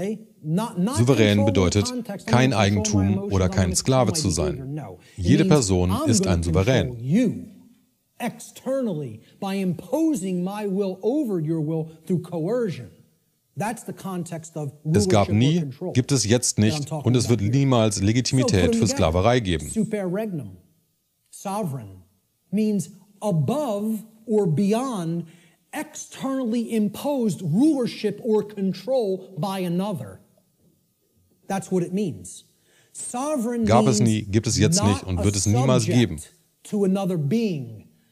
Like a king, like one who considers himself a king. And it means not a slave to someone who considers themselves your master. That's all sovereign means, folks. Not a slave. And why I say every single Sklaverei ist ein illegitimes Konzept. A sovereign is because there is no such thing, never has been any such thing, and never will be any such thing as legitimacy to slavery.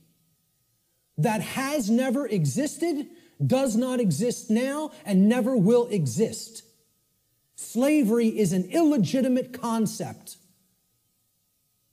Niemand ist ein Sklave. Der Zustand der Sklaverei ist Leuten aufgedrückt worden, aber es ist nicht legitim. War es nie und wird es nie sein. Es gibt also keine Legitimität zur Herrschaft über andere oder Sklaverei. Schon gar nicht, wenn man anderen seinen Willen mit Nachdruck aufzwingt. Darum geht ein großer Teil der Naturgesetze. Merkt euch also, souverän bedeutet, kein Sklave zu sein. Wir haben eine Umfrage gemacht und die Leute gefragt, ob sie ein Souverän sind. 10 oder 11% der Leute haben Ja gesagt. Man könnte das nun positiv sehen, denn einer aus 10 weiß, dass er ein souveränes Wesen ist. Das ist schon gut. Aber 90% der Leute wissen das nicht. Es ist schon traurig, dass 90% der Leute nicht wissen, dass es nicht rechtens ist, wenn andere sie als Besitz behandeln. Es gibt keine Legitimität für Sklaverei und die gab es nie. There is no such thing as someone else's legitimate rulership or ownership of you. Because there's no such thing to the legitimacy of slavery, and there never has been, and there never will be. So everyone is a sovereign. A sovereign is a monarch. Ein Souverän ist ein Monarch. And archon means ruler. Wenn die Leute mich fragen, was willst du politisch, dann sage ich Anarchie und Monarchie. Wie will man diese beiden zusammenbringen? Wenn jeder Monarchie in sich hat, können wir Anarchie im Außen erreichen. Wir müssen Herrschaft von unserem Inneren haben, damit wir die Herrschaft von außen loswerden können. Wir müssen Könige unseres Reiches, von uns selber werden.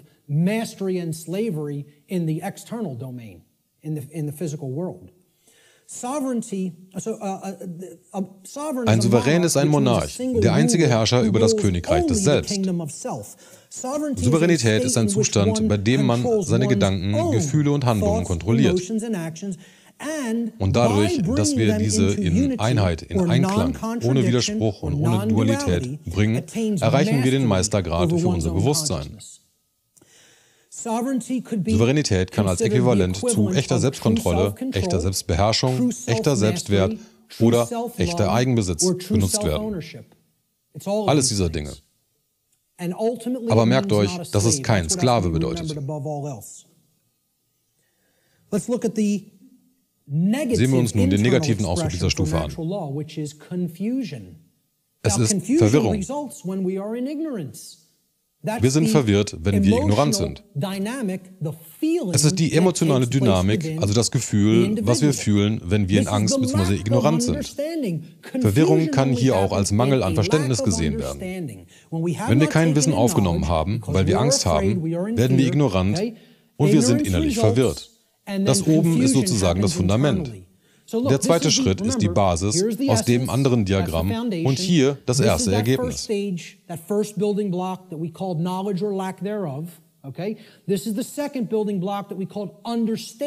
Dieser Schritt ist das Verständnis.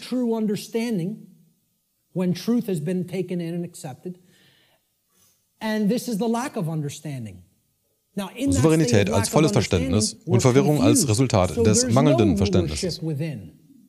Wenn wir verwirrt sind, gibt es keinen internen Herrscher. Das heißt, wir haben interne Anarchie, was bedeutet, wir haben keinen internen Herrscher. Nicht, dass es keine Regeln gibt, sondern es bedeutet keinen Herrscher, keinen Meister. Wenn wir keinen internen Herrscher haben, haben wir ein Problem.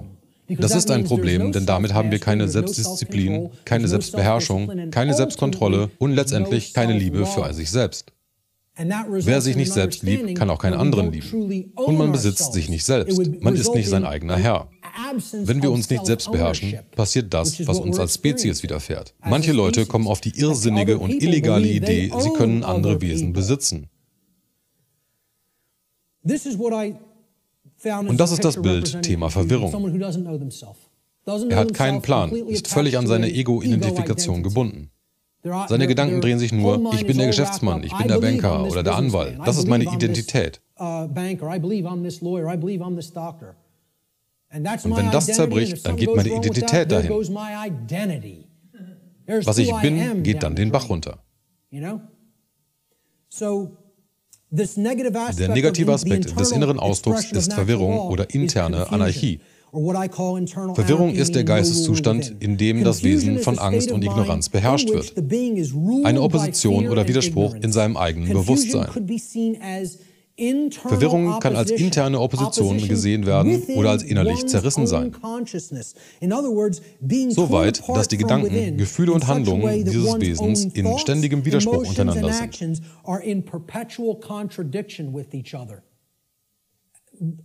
Soll heißen, die Gedanken, Gefühle und Handlungen sind nicht im Einklang. Wir handeln nicht so, wie wir denken und fühlen. Es gibt keinen Einklang zwischen den drei Modalitäten des Bewusstseins. Das ist Verwirrung.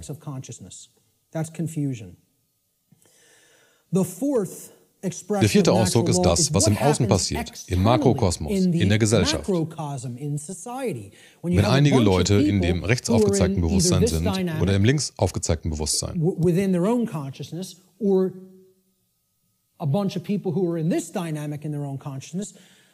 Eine Gesellschaft als Ganzes erlebt die Realität, die von den Individuen dieser Gesellschaft kreiert wird. Quality of the individuals that comprise that society. All right? So, wenn wir nun Liebe gewählt haben, uns für die Wahrheit und Wissen geöffnet haben und dazu verstehen, dass wir souverän sind, was entsteht dann in der Gesellschaft? Freiheit. Externe Anarchie. Freiheit kann nur dann entstehen, wenn die vorherigen Schritte durchlaufen wurden. Es kann nicht magisch oder auf eine andere, wundersame Weise entstehen. Wenn wir frei sein wollen, dann ist das der Weg. Bewusstsein, die Akzeptanz der Wahrheit und durch Selbstmeisterung erkennen, dass wir souverän sind. Anders ist es nicht möglich. Und das ist mein Bild für Freiheit. Das Bild ist das Beste, Das Bild ist das Beste, was ich je in oder von einem der Bücher, die ich gelesen habe, finden konnte. And I've read a whole lot of books in my life. And for me to say that, it's a high compliment. Okay? I think Es ist vom Buch Das Ende allen Bösen von Jeremy Locke. And I'm telling you, you need to read the book The End of All Evil by Jeremy Locke if you haven't already read it. This is one of the cover image from that book. Das ist das Coverbild. Sehr empfehlenswertes Buch. Leider nur noch selten zu kriegen. Ich hatte eins davon, aber ich habe es mal verliehen und es war weg. I had a physical copy of this book. I lent it out, took off. Forgot who I lent it to. It happens, right? But this was a rare book. Es wurde nur eine Auflage davon gedruckt, ein paar tausend Exemplare. Inzwischen ist das Buch selber wertvoll. Never repressed it. Now, you'll find that book for $150, $200 in some places, right? I finally found it at some foreign source online for like $20, $25 and jumped all over it, and I finally have a new physical copy of it. Es ist neben Larkin Roses Buch Die gefälligste Überheblichkeit die einzigen beiden Bücher, die ich wirklich besonders hervorhebe. So wichtig sind sie.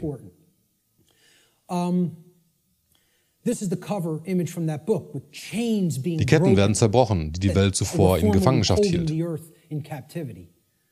Das ist es, was Freiheit bedeutet. Es geht nicht um meine Freiheit, sondern um unsere Freiheit. Es geht um Freiheit für alle Wesen. Wenn ich unsere sage, dann bezieht sich das nicht nur auf menschliche Wesen, sondern auf alle Wesen, einschließlich des Tierreichs. Die positive Form des externen Ausdrucks ist Freiheit oder anders externe Anarchie. Das bedeutet, dass es keine externen Herrscher gibt, keine Meister, keine Sklaven. Die eigentliche Bedeutung von Anarchie ist die Abwesenheit von Sklaverei. Echte Freiheit für alle sollte das Ziel spiritueller Entwicklung sein. So ein Zustand kann sich nur dann manifestieren, wenn sich die menschliche Gesellschaft an die Naturgesetze hält. Es kann sich nur so manifestieren. Es wird sich nicht so manifestieren, sondern es kann nur so möglich sein. Das ist der positive Ausdruck für das, was gesellschaftlich passiert. Es gibt auch eine negative Form dieses Ausdrucks. Man kann dafür verschiedene Bezeichnungen finden: Totalitarismus, Sklaverei. Oder ich nenne es hier schlicht Kontrolle. Kontrolle von außen, externe Monarchie. Es ist nicht Selbstkontrolle gemeint, sondern ein anderes Wesen kontrolliert dich von außen. Und es besitzt dich. Sklaverei wäre auch eine passende Bezeichnung, da Kontrolle zu Sklaverei führt. Ich nenne es deswegen externe Monarchie, da jemand außerhalb von dir meint, dich besitzen und kontrollieren zu können. Und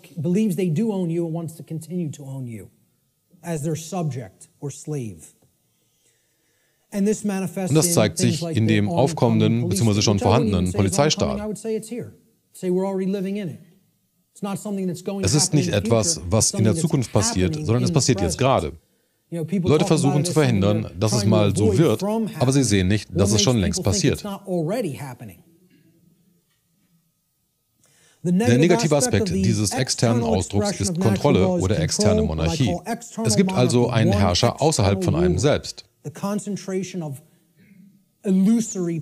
Es ist die Konzentration von illusorischer Kraft wie in Regierungen.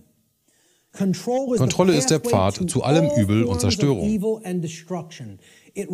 Es entsteht, wenn eine Gesellschaft im direkten Widerspruch zu den Naturgesetzen lebt.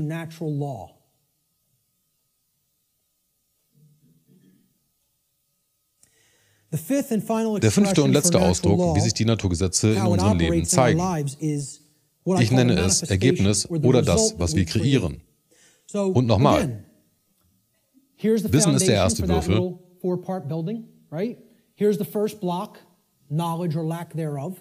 Verständnis oder der Mangel daran ist der zweite Würfel. Die gerade besprochene Stufe ist die Weisheitsstufe. Weisheit oder der Mangel daran. Genau deswegen sind wir im Kontrollsystem, weil wir alles Wissen zur Verfügung haben und uns in Ignoranz ergehen. Es sind definitiv zu wenige, die Wissen akzeptieren.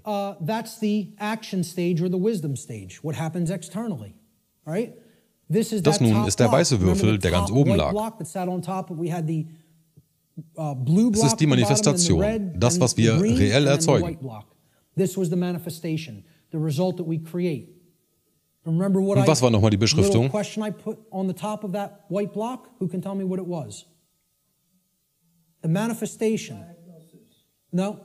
Ordnung oder Chaos.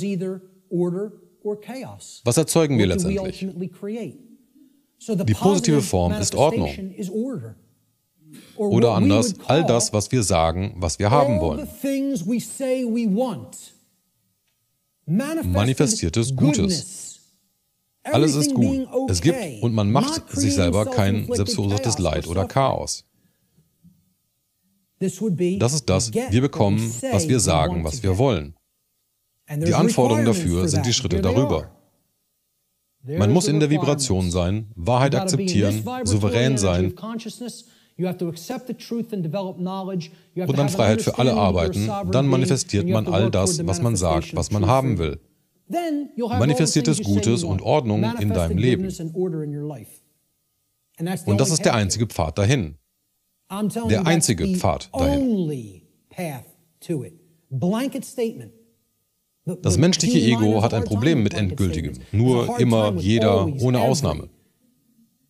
Das Ego will das nicht hören.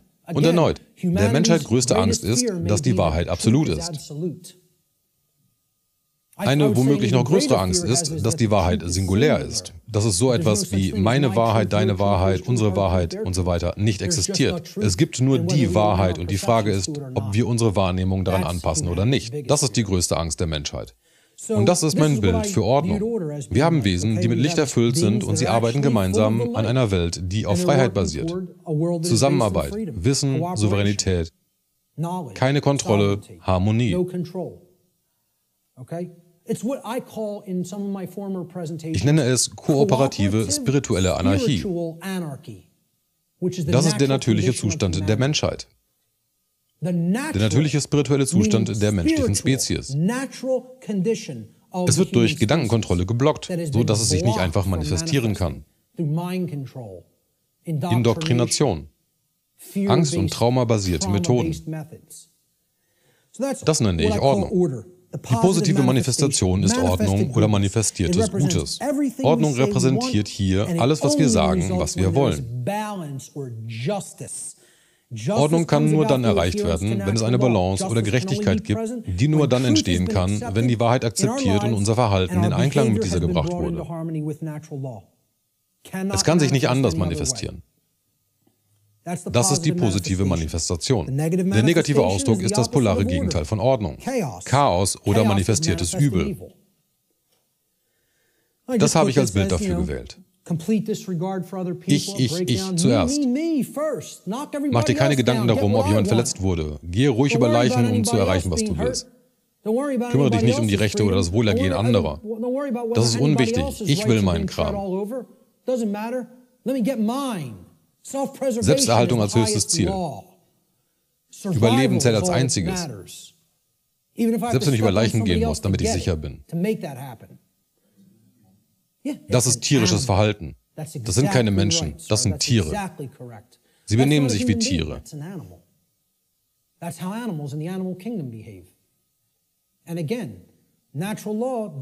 Aber für sie gelten die Naturgesetze anders, da sie nicht die gleichen geistigen und spirituellen Kapazitäten haben wie wir. Sag also nicht, dass das die natürliche Ordnung ist. Nein, es ist nicht. Es ist das exakte Gegenteil davon. Die natürliche Ordnung ist genau das, Ordnung. Es ist doch im Wortlaut zu erkennen, natürliche Ordnung. Das, was die Leute als natürliche Ordnung bezeichnen, ist die unsinnige Idee von sozialem Darwinismus. Ich nenne es psychopathisches Chaos. Psychopathie bedeutet eine Krankheit des Geistes. Psychopathie ist eine Geisteskrankheit. Psyche bedeutet auf Griechisch der Verstand. Psyche in Greek means the mind. Okay? Pathos oder Pathologie ist eine Krankheit, ein Leiden. Psychopathen sind geisteskrank. Sie können keine Ordnung erschaffen. Alles, was sie erschaffen, ist Chaos. Ganz genau deswegen wollen sie, dass wir ihre Gedankenmuster übernehmen, weil sie nur Hölle und Zerstörung manifestieren. Daher wollen sie unsere Mittäterschaft und Kooperation, damit sie diese Dynamik ins Rollen bringen können. Unsere Energie muss ihnen übergeben werden, indem sie unsere Gedankengänge wie ihre machen. Ohne das wird ihre Vision für die Zukunft sich nicht manifestieren. Ihre Vision ist Chaos und Unordnung. Die negative Form der Manifestation ist Chaos oder anders manifestiertes Übel. Chaos ist das exakte Gegenteil von dem, was wir sagen, was wir wollen. Chaos resultiert aus einer Imbalance oder Ungerechtigkeit, die daher kommt, dass die Gesellschaft in Ignoranz zur Wahrheit und im Widerspruch zu den Naturgesetzen lebt. Das ist also unsere Tabelle und eine Sache möchte ich hier noch ansprechen. Die Manifestation oder die Ausdrücke der Naturgesetze sind unilateral.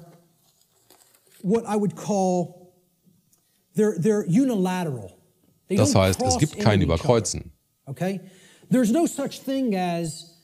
Als Beispiel, wenn ich in Liebe bin und Wissen akzeptiert habe, dann kann ich mich nicht in Verwirrung befinden. Es funktioniert so nicht. Man kann nicht von Ignoranz zum Souverän werden.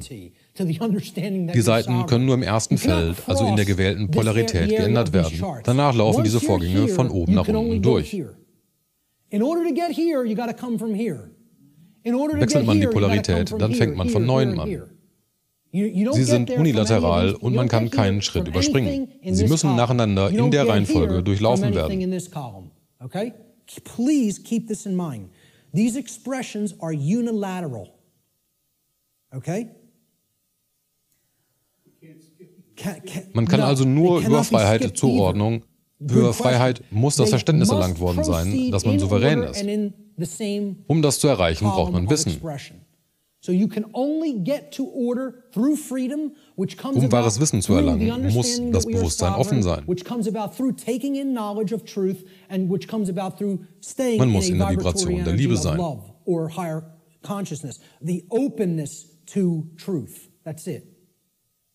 Auf der anderen Seite ebenso. Wir können nur Chaos manifestieren, wenn unsere Gesellschaft kontrolliert wird. Weil wir verwirrte Wesen sind, die nicht verstehen, dass wir souverän sind. Das wiederum kommt aus der Ignoranz der Wahrheit, welche wir aus Angst verweigern. Es kann sich nur so manifestieren. Es hat nichts damit zu tun, was ich darüber denke oder fühle. Es ist nicht meine Meinung, so ist es. So funktionieren die Gesetze der Schöpfung. Es ist kein Glaubenssystem, keine Religion. Ich habe das auch nicht entwickelt, aber ich habe ein Verständnis davon erreicht, indem ich die Wahrheit gesucht habe. Es ist nicht meine Information. Es war oder wird es nie sein. Es gibt kein Copyright darauf. Es ist eine Wahrheit, die für die Ewigkeit ist, egal ob es Menschen gibt oder nicht.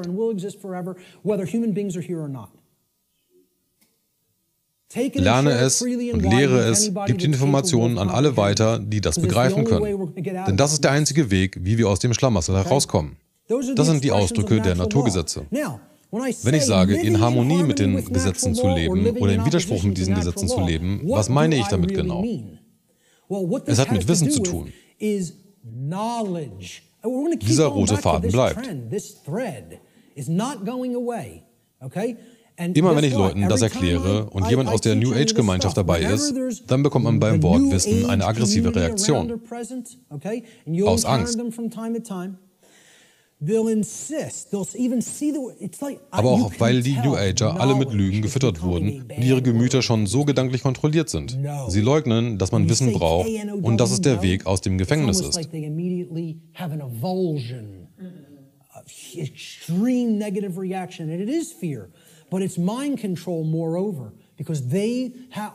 Das geht Hand in Hand mit religiösen Traditionen, denn sie wollen, dass man seine Macht externalisiert. Ich sage nicht, dass du dir kein Vorbild suchen sollst. Because they want you to externalize your power, externalize everything. And I'm not telling you, I'm not saying don't have a model for behavior. And okay, this person, wenn du dein Leben wie Buddhas Leben führen willst, großartig. Oder in die Fußstapfen Jesu treten. Mach das. Ich will hier gar nicht in die Diskussion eintauchen, ob er jemals existiert hat oder nicht. Ich kenne mich mit Astrotheologie aus. Es kann sein, dass er nie wirklich existierte. Na und? Macht es einen Unterschied?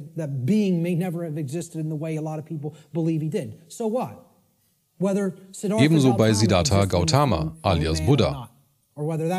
Gib dir lieber Mühe, die spirituellen Lehren, die diese Wesen gelehrt haben, zu verstehen und lebe sie. Worauf es mir hier ankommt, ist, dass diese Religion, New Age, sowie einige der anderen Traditionen den Schwerpunkt von Wissen weglenken. Denn wenn man nicht nach Wahrheit sucht und sich Wissen aneignet, genau so bleiben Informationen geheim oder okkult. Und genau deswegen bleibt unser Kontrollsystem an der Macht. If you're not seeking truth and trying to develop knowledge, that's how this information remains occult. Sie wollen, dass man seine Macht an einen Guru oder Gott externalisiert. Sobald man das macht, akzeptiert man seine Ketten. Denn man sagt dadurch, ich habe keine Macht. Lasst mich euch was sagen. Ich bin nicht machtlos. Ich habe viel Macht. Warum? Weil ich Wissen habe, wie die Dinge wirklich funktionieren. Niemand kann mir erzählen, dass ich jemandes Besitz bin und wird es nie schaffen, dass ich es glaube, weil ich meine Souveränität verstehe.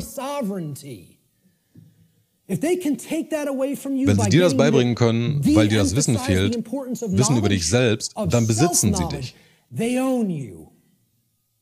Genau ab dem Punkt besitzen sie dich. Wissen ist der Weg raus. Wissen erlangen, es verstehen und danach weise handeln. Nicht an etwas glauben oder etwas akzeptieren oder auf deinen Retter warten. Sei es Zoroaster, seien es die ETs von Ashtar Command oder Jesus Christus.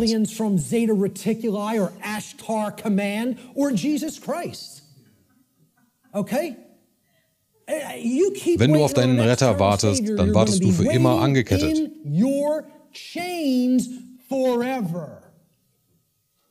Das Wissen um die Wahrheit ist der Pfad zu echter Freiheit. Das sagte Jesus als einziges zum Thema Freiheit. Und was in allen Mysterientraditionen gesagt wird,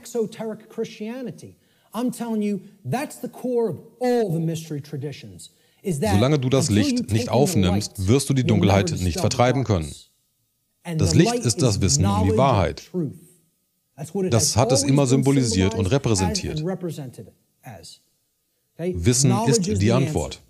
Und hier ist das Wissen, was benötigt ist, um die Naturgesetze zu verstehen.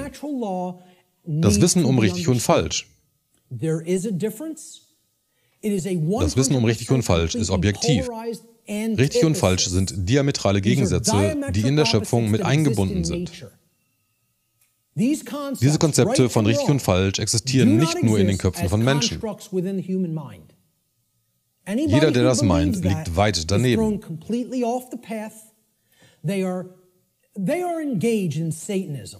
Wenn man nicht glaubt, dass es einen reellen und definitiven Unterschied zwischen richtig und falsch gibt und dass dies nicht von der Natur vorgegeben ist, dann akzeptiert man Satanismus.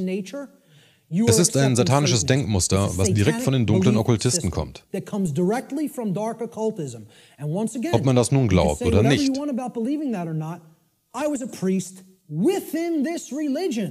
Wenn man einen Rabbi fragt, dann kann man wohl erwarten, dass er etwas Ahnung von den Traditionen des Judaismus hat. Wenn man einen christlichen Priester nach Katholizismus fragt, dann wird er uns einiges an Wissen darüber geben können.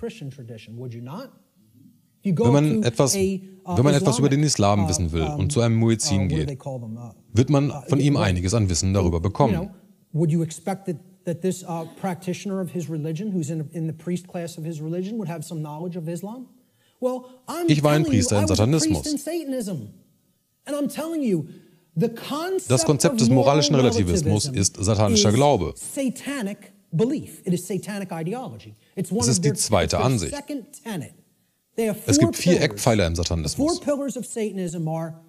Diese sind Selbsterhaltung als höchste Motivation und es gibt nichts Höheres. Der zweite Pfeiler ist, dass es keine objektive Unterscheidung zwischen richtig und falsch gibt.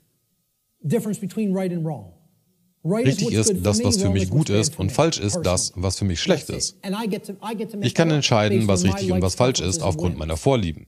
Der dritte Eckpfeiler ist sozialer Darwinismus, was eine Erweiterung der makrobiologischen darwinistischen Idee ist. Sozialer Darwinismus ist, dass eine Herrscherklasse die Herde verwaltet, weil sie es besser weiß und es deren Recht ist.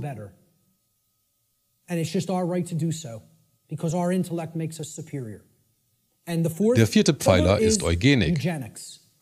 Weil wir letztendlich Götter sind und entscheiden, was real ist und was nicht, und wir diese Wahrnehmung an den Rest der Herde weitergeben und wir entscheiden, was richtig und was falsch ist, sind wir hier Gott. Daher können wir entscheiden, wer lebt und wer stirbt. Das sind die 4 Eckpfeiler von Satanismus. Und wisst ihr, wie viele diesen Unsinn glauben? Eine ganze Menge. Viel mehr als die Leute in der Priesterklasse der Religion. Weil sie diejenigen sind, die diese Eckpunkte an die Leute weitergeben. So viele Leute auf der Welt sind Satanisten, ohne dass sie es wissen. Es ist eine geheime, infektiöse Ideologie. Ich erzähle eine kurze Anekdote. Meine Großmutter ist nun in den 80ern.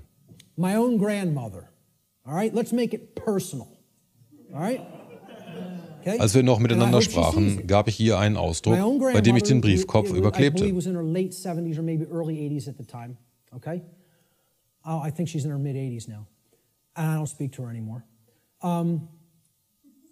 waren 4 Absätze auf dem Blatt und jeder beschrieb kurz einen der Eckpfeiler des Satanismus. Printed it out of a laser printer, and I put a little piece of white tape. I taped a piece of white paper over the heading, the title of the document. And I asked her Überleben to als read höchstes this. Ziel, It had 4 moralischer paragraphs. Relativismus, daran glauben wir, And the paragraphs sozialer Darwinismus, daran glauben wir, describe each und of the Eugenik, tenets daran of glauben wir. Satanism. Very briefly. Self-preservation is the highest law, etc., etc. Moral relativism is what we believe in. Sie sagte mir, dass sie mit fast allem von dem übereinstimmt.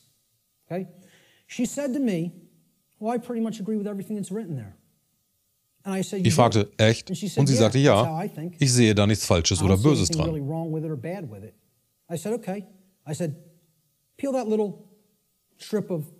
Dann bat ich sie, den Aufkleber abzumachen, und darunter stand die Ansichten des modernen Satanismus.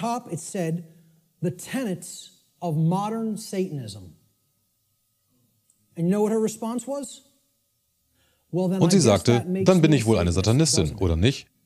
Es war nicht, oh Gott, ich bin schockiert. Das sind meine Glaubenssitze, daran glaube ich.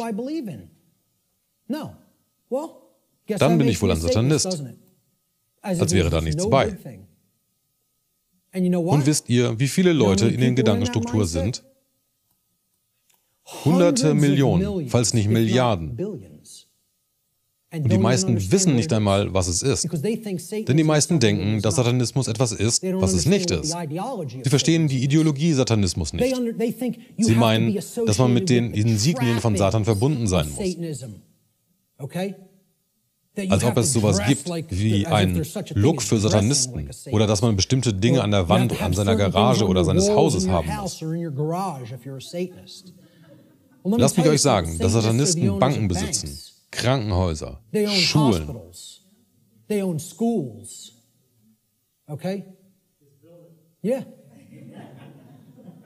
Und mit Sicherheit die Universität auf der anderen Straßenseite. Viele Leute unterstützen diese Religion durch ihre Gedanken, Gefühle und Handlungen. Und sie wissen nichts darüber, da sie keine Ahnung von der Ideologie haben.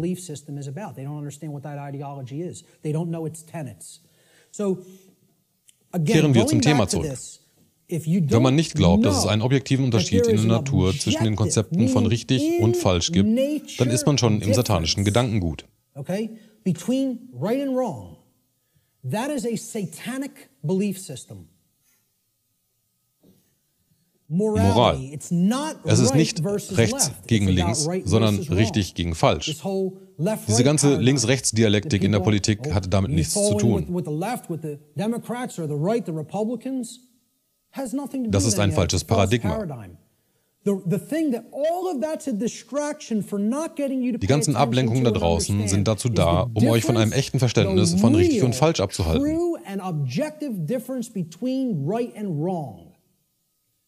Darüber werden wir nun sprechen, weil es gewusst werden kann.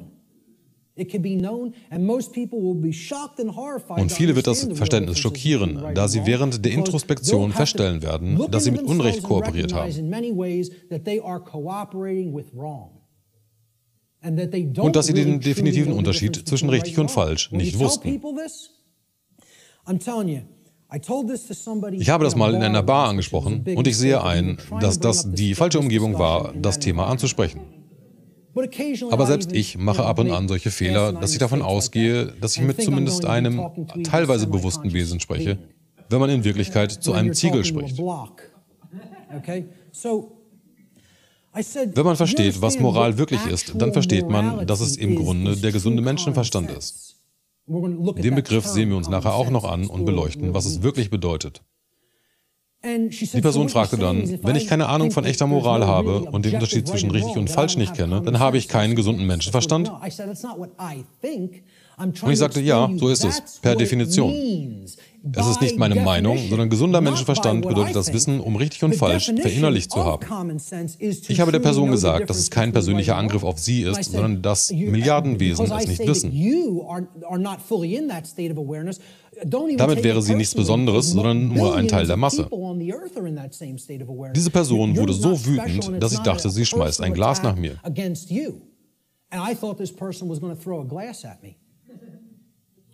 Sie dachte, dass gesunder Menschenverstand bedeutet, dass man normal funktioniert und die alltäglichen Tätigkeiten des Lebens auf die Reihe bekommt. Und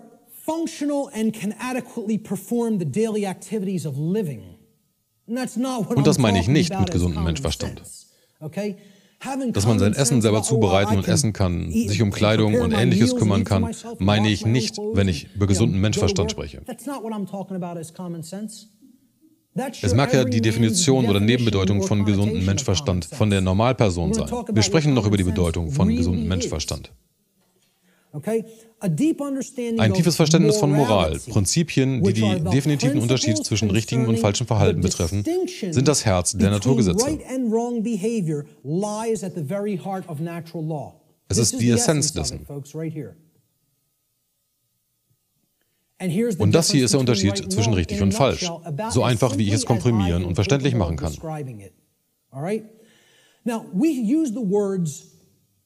Wir benutzen das Wort korrekt für richtig, auch auf Moral bezogen. Korrektes oder richtiges Verhalten ist moralisch. 2 plus 2 gleich 4 ist korrekt oder richtig. Das ist die Wahrheit, die richtige Antwort, das korrekte Ergebnis. Im Gegensatz dazu, war es richtig, Jim das Geld aus der Tasche zu stehlen? Die Frage ist, war es ein moralisches Verhalten? Warum benutzen wir das gleiche Wort in 2 Bedeutungen, ähnlich wie die Römer für das Wort lieber 2 Bedeutungen hatten? Buch und frei. Diese beiden Konzepte wurden durch das Wort lieber ausgedrückt. Und der Grund dafür ist, dass Lesen dich auf den Weg zu echter Freiheit bringen wird, wenn man die richtigen Bücher liest. Im Englischen hat das Wort right ebenfalls 2 Bedeutungen. But the word right means 2 things simultaneously. It means both correct. Es bedeutet korrekt und moralisch. Auch hier bedeuten sie das Gleiche.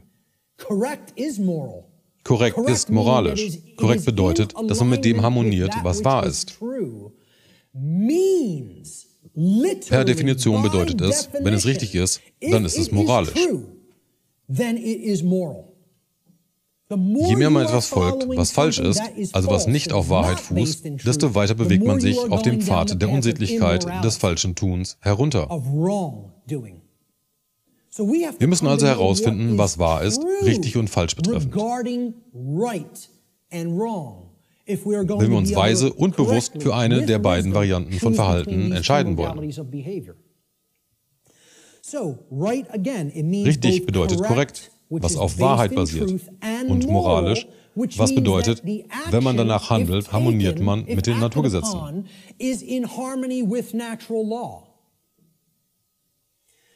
Richtige und rechtmäßige Handlungen erzeugen kein Leid oder Schaden für andere fühlende Wesen. Das ist die Definition von richtig und die eines Rechtes. Denkt mal bitte darüber einen Moment nach. Wir sprechen darüber, was ein Recht ist. Soll heißen, wir sprechen darüber, was du tun darfst. Und was du tun darfst, ist das Gleiche, was ich tun darf. Was ich damit sagen will, ist, dass jeder einzelne Mensch auf diesem Planeten exakt die gleichen Rechte hat. Nicht eine Person hat auch nur ein Recht mehr oder weniger als jemand anderes. Wenn man daran glaubt, dass irgendjemand zu irgendeiner Zeit jemals mehr oder weniger Rechte hatte, liegt logisch falsch. Und es ist eine Lüge. Es ist eine Täuschung und es ist falsch. Es ist nicht korrekt und basiert nicht auf Wahrheit.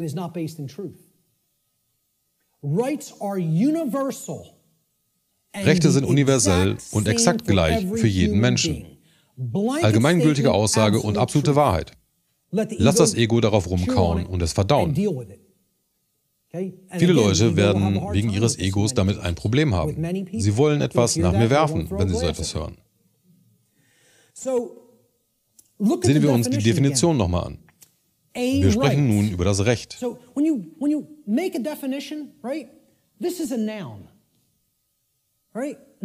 Das Substantiv von richtig.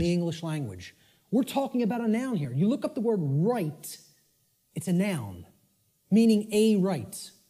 A right that we have to enact, to take, is an action. Ein Recht ist eine Handlung. Da hört es schon bei vielen Leuten auf. Wenn man die Leute nach einer Definition eines Rechtes fragt, dann werden sie dies nicht mit Handlung verbinden. Ebenso ist Unrecht eine Handlung.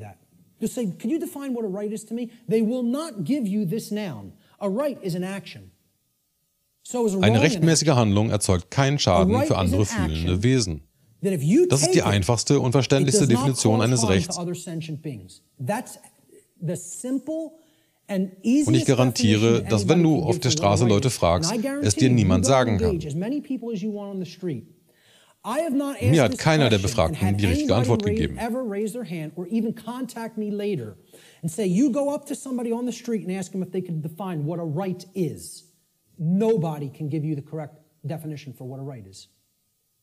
Wenn man nicht weiß, was ein Recht ist, wie kann man dann bewusst etwas richtig machen?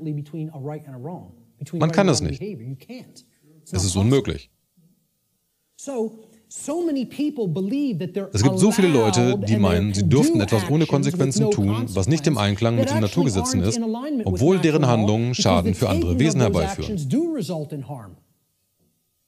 Und die meisten verstehen das nicht einmal. Lass uns nun mal genau ansehen, was falsch und Unrecht ist. In reality, to even start this, right? What have we based this definition on? Actions based in it. Wenn wir uns nun die Definition nochmal ansehen, merken wir, dass es eine negative Formulierung von etwas ist. Es resultiert in keinem Schaden für andere. Man kann also schon wissen, was ein Recht ist, wenn man weiß, was falsch ist. Ein Recht kann man nur apophatisch umschreiben. Soll heißen, wenn man definiert, was falsch oder Unrecht ist, und alles, was da nicht reinfällt, ist richtig. Okay, and we're going to get to what those parameters are. All right? So, I'm sorry, I want to focus on wrong for a moment. Okay? Falsch. 2 plus 2 gleich 5 ist falsch. Es ist nicht wahr, es ist inkorrekt. Es basiert nicht auf Wahrheit. Wir benutzen den Begriff falsch für unkorrekt und unmoralisch. Es war falsch, den Typen grundlos zu schlagen. Dazu hat man kein Recht. Unmoralisch bedeutet, dass es im Widerspruch zu den Naturgesetzen ist, weil alle falschen und unrechtmäßigen Handlungen Schaden für andere fühlende Wesen herbeiführen. Das ist die einfache Definition von falsch. Wir werden uns noch die verschiedenen Arten von falsch ansehen und beleuchten.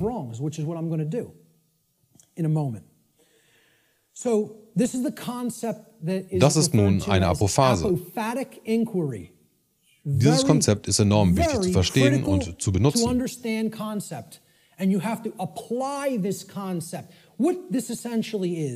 Es ist ein Filtrationsprozess. Es ist der mittlere Prozess des Triviums. Er filtert die Ungereimtheiten aus. Man packt alle falschen Verhaltensweisen zusammen in eine Kiste und hört auf, diese auszuführen.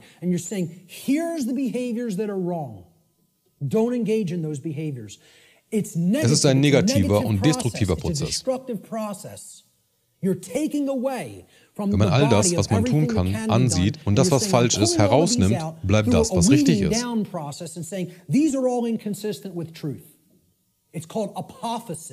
Das nennt man Apophase. And that is to be delineated from what's known as cataphatic inquiry. Eine Kataphase bestimmt etwas durch positive Formulierungen und es lässt den Filterprozess weg. A process of elimination to get to the truth. Okay? So cataphasis or cataphatic inquiry das beschreibt das, was ist. Inductive reasoning, whereas apophatic inquiry or apophasis would be akin to deductive reasoning. All right? Rechte werden am besten in einer Apophase verständlich gemacht.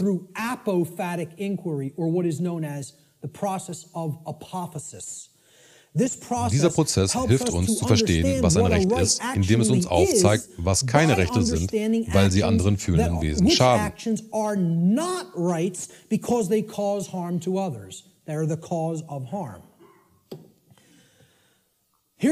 Lass uns das Wort Apophase ansehen.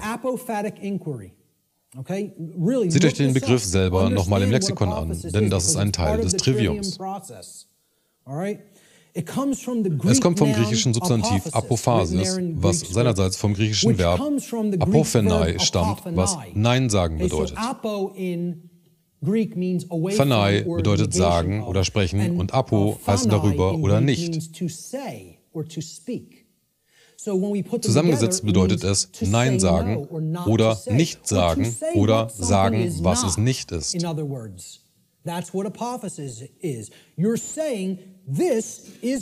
Das ist eine Apophase. Man sagt, was es nicht ist. Es ist das Gegenteil von dem.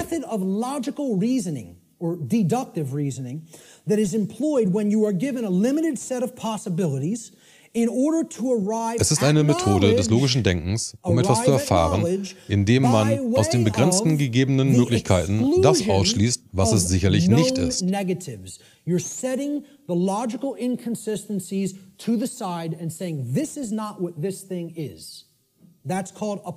Man schließt also alles aus, was das Ding nicht ist. Das nennt man Apophase. Man beschreibt etwas, indem man sagt, was es nicht ist. Bestimmung durch Ausschluss ist eine weitere Bezeichnung für diese Methode der Wahrheitsfindung. Wir werden nun eine Apophase bezüglich richtig und falsch machen. Was ist Unrecht? Was fügt anderen Wesen Schaden zu?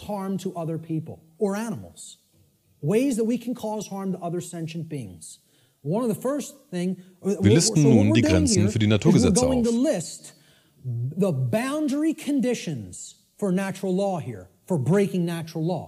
Wenn wir das tun, dann brechen wir die Naturgesetze, weil diese Tätigkeit die Ursache für einen Schaden für jemand anderen ergibt.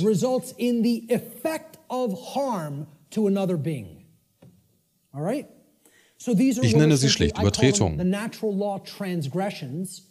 Es sind schlicht Handlungen, wie man anderen Schaden zufügt.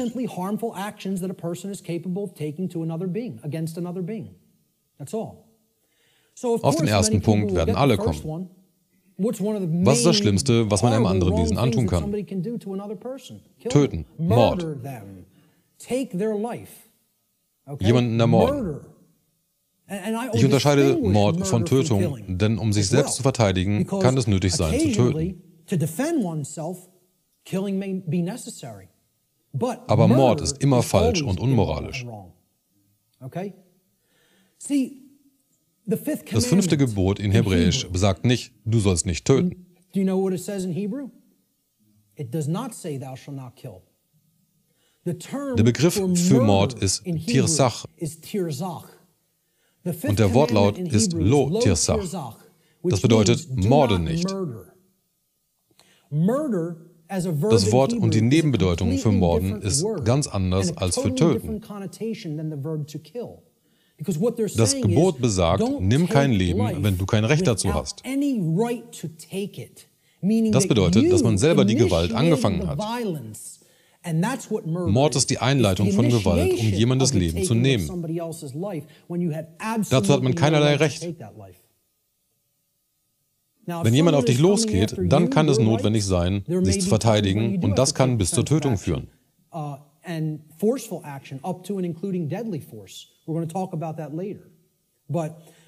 Mord ist die schlimmste Art, die Naturgesetze zu übertreten. Ich liste es mit Angriff auf einer Stufe der Einleitung von unrechtmäßiger Gewalt gegen das körperliche Wohlergehen eines anderen Wesens. Man könnte einen Überfall als versuchten Mord ansehen. Es gibt kein Recht, jemanden anzugreifen oder Gewalt gegen jemanden anzufangen. Gab es nie.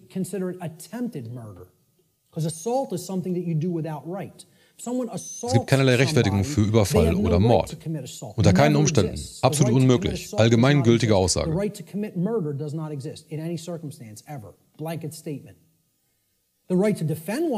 Im Verteidigungsfall ist es möglicherweise nötig und richtig, jemandem Gewalt anzutun und ihn möglicherweise zu töten, aber darüber sprechen wir noch.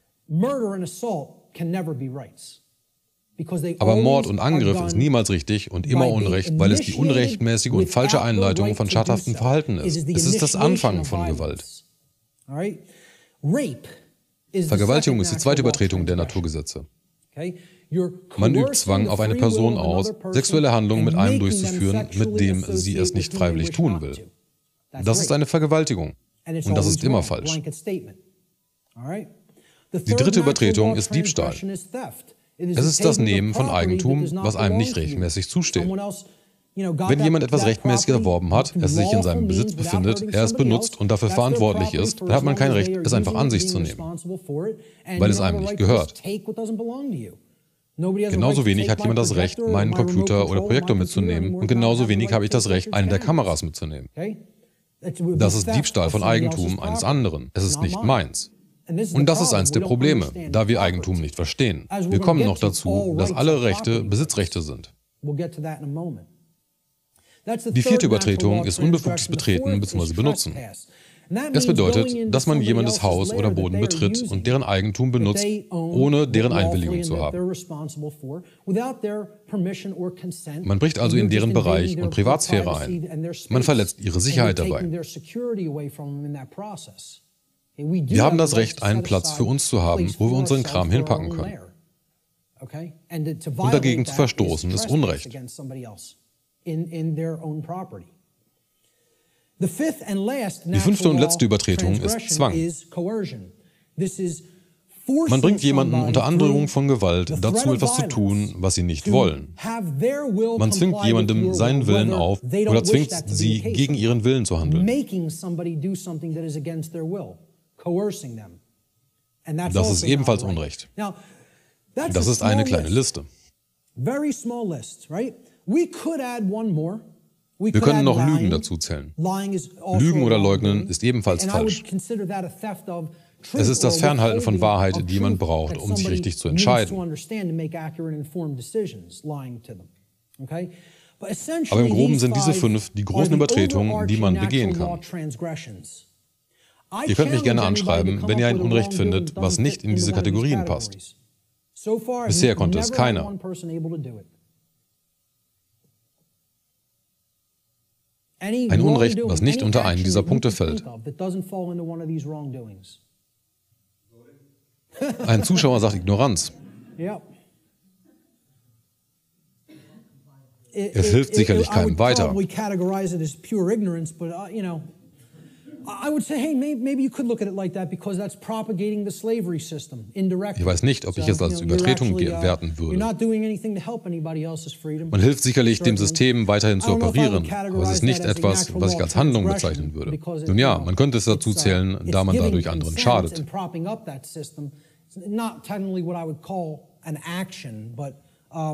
Möglicherweise. Dann sagen wir es so, wenn jemandem noch eine unrechte physische Handlung einfällt, die hier nicht bedacht ist, lasst es mich wissen.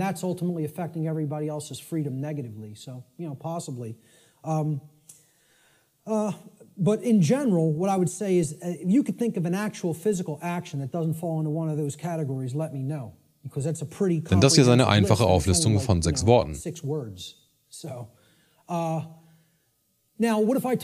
Ich kann aber sagen, dass ich 5 Worte weglassen kann.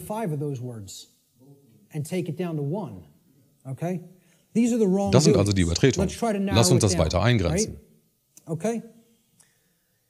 Jede Handlung, die Schaden für andere herbeiführt, ist eine Art von Diebstahl. Viele werden das zum ersten Mal hören. Es gibt keine unrechtmäßige Handlung, die man machen kann, die nicht eine Art von Diebstahl ist.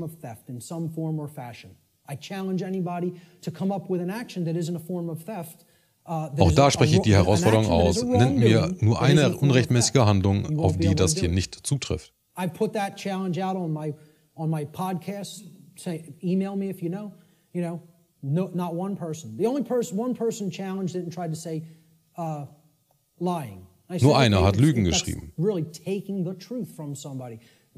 Egal, ob man jemanden dazu bringt, sich etwas nicht anzusehen oder ihnen falsche oder keine Informationen gibt, nimmt man der Person die Möglichkeit, richtige Entscheidungen zu treffen.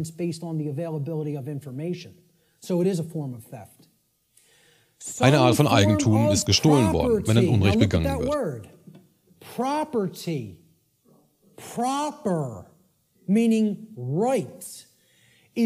Alle Rechte sind Eigentumsrechte. All rights are property rights. All wrongs are theft of property. Auch hier die Herausforderung. Nennt mir ein Recht, was nicht eine Art von Eigentum ist. If you can find me a right that is not a property right or a wrong oder ein Unrecht, was kein Diebstahl ist. Bitte meldet euch, wenn ihr etwas findet. Leben ist Eigentum. Leben ist ein Eigentum. Mord ist also das Stehlen des Lebens eines anderen Wesens, wozu man kein Recht hat. Es ist deren Leben und man hat kein Recht, es zu nehmen. Rechte sind Eigentum. Handlungen, die Rechte sind, weil sie niemanden anderen schaden.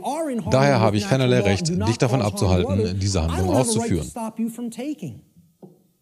Wenn du niemandem schadest, dann hat niemand das Recht, dich von dieser Handlung abzuhalten. Man hat das Recht, das zu tun, was niemandem anderen schadet. Freiheit ist ein Eigentum. Niemand hat das Recht, einem anderen seine Freiheit zu nehmen und sie gegen ihren Willen festzuhalten. Nur weil es ihnen nicht gefällt, was sie tun, oder sie wollen, dass die Person nach ihrem Willen handelt. Man darf auch niemanden einsperren, um sie dazu zu zwingen, die gegebenen Befehle zu befolgen. Zurück zur Liste. Mord ist das Stehlen von Leben eines anderen. Ein Angriff ist das Stehlen ihrer Unversehrtheit. Man nimmt ihre Gesundheit, wenn man sie angreift. Der Einklang in der Person wird gestohlen und das ist Raub. Vergewaltigung. Man nimmt jemandem das Recht und seinen freien Willen, sich mit dem sexuell einzulassen, mit dem sie es wollen, und zwingt sie dazu, sich mit einem einzulassen, den sie nicht wollen. Daher ist es ebenfalls Diebstahl. Stehlen selber. Man nimmt etwas, was dir nicht gehört. Unbefugtes Betreten ist ein Diebstahl der Sicherheit des Heimes, was man ebenfalls nicht tun darf. Bei Zwang nimmt man jemandem seinen freien Willen, den man nicht nehmen darf. Es ist ein Geschenk des Schöpfers und gehört dem Individuum. Man hat kein Recht, das wegzunehmen. Wenn jemand sagt, du machst das, weil ich es dir sage, und wenn du das nicht tust, dann tue ich dir etwas an. Das ist Unrecht und falsch. Man hat keinerlei Recht, so etwas zu tun. Und es ist eine Form von Diebstahl. And it's a form of theft. Exactly. Sure. You must buy this. Imagine this. Great. We're going to take 5 more minutes and then we're going to take an hour and 15-minute break. Das alles sind also Übertretungen und alle sind eine Form von Diebstahl. Man kann also nur ein Unrecht begehen, stehlen. Alle Arten von Unrecht sind eine Art von Diebstahl. There is only one wrongdoing. There's only one way anybody can wrong anybody else. Stealing. That's it. Every form of wrongdoing is a form of theft against another being and their property. Ein Lebewesen muss Schaden genommen haben, damit es bezüglich der Naturgesetze als eine Verletzung angesehen werden kann. Alle Handlungen, die keinen solchen Schaden hervorrufen, sind Rechte. Das ist die apophatische Definition eines Rechtes, indem man versteht, was Unrecht ist. Milliarden Menschen auf der Welt wissen das nicht und können dir das nicht erklären.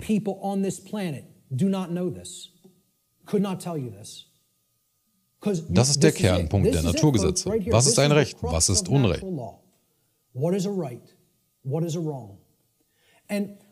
Ich konnte letzte Nacht nicht schlafen, obwohl ich damit nie Probleme habe.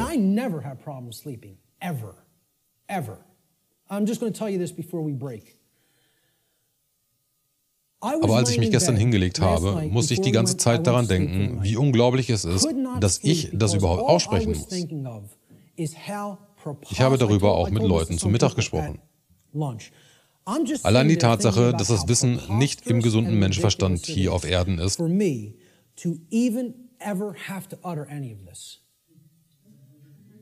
ist für mich so unglaublich entsetzlich, dass ich mir die ganze Zeit die Frage gestellt habe, warum muss ich das den Leuten erklären? Das ist meine Aufgabe, meine. Ich musste immer wieder daran denken, wer bin ich, dass ich das den Leuten erklären muss. Es ist so absurd und lächerlich in meinen Augen. Ein Punk aus Südphiladelphia, der das Wissen der Mysterientraditionen aufgenommen hat und es anderen beibringt. Ich begreife es bis heute nicht.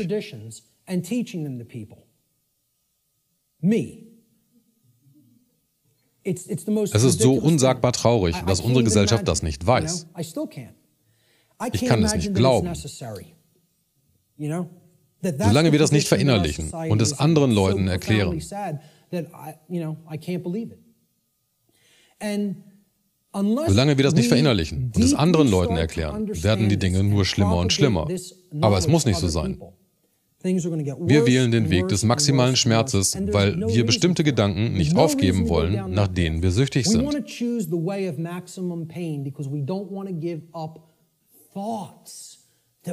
Nur weil die Muster schon da waren, solange wir uns zurückerinnern können. Wir gehen lieber ins Grab, als zuzugeben, dass wir falsch lagen und wir bestimmte Arten zu denken unterlassen müssen.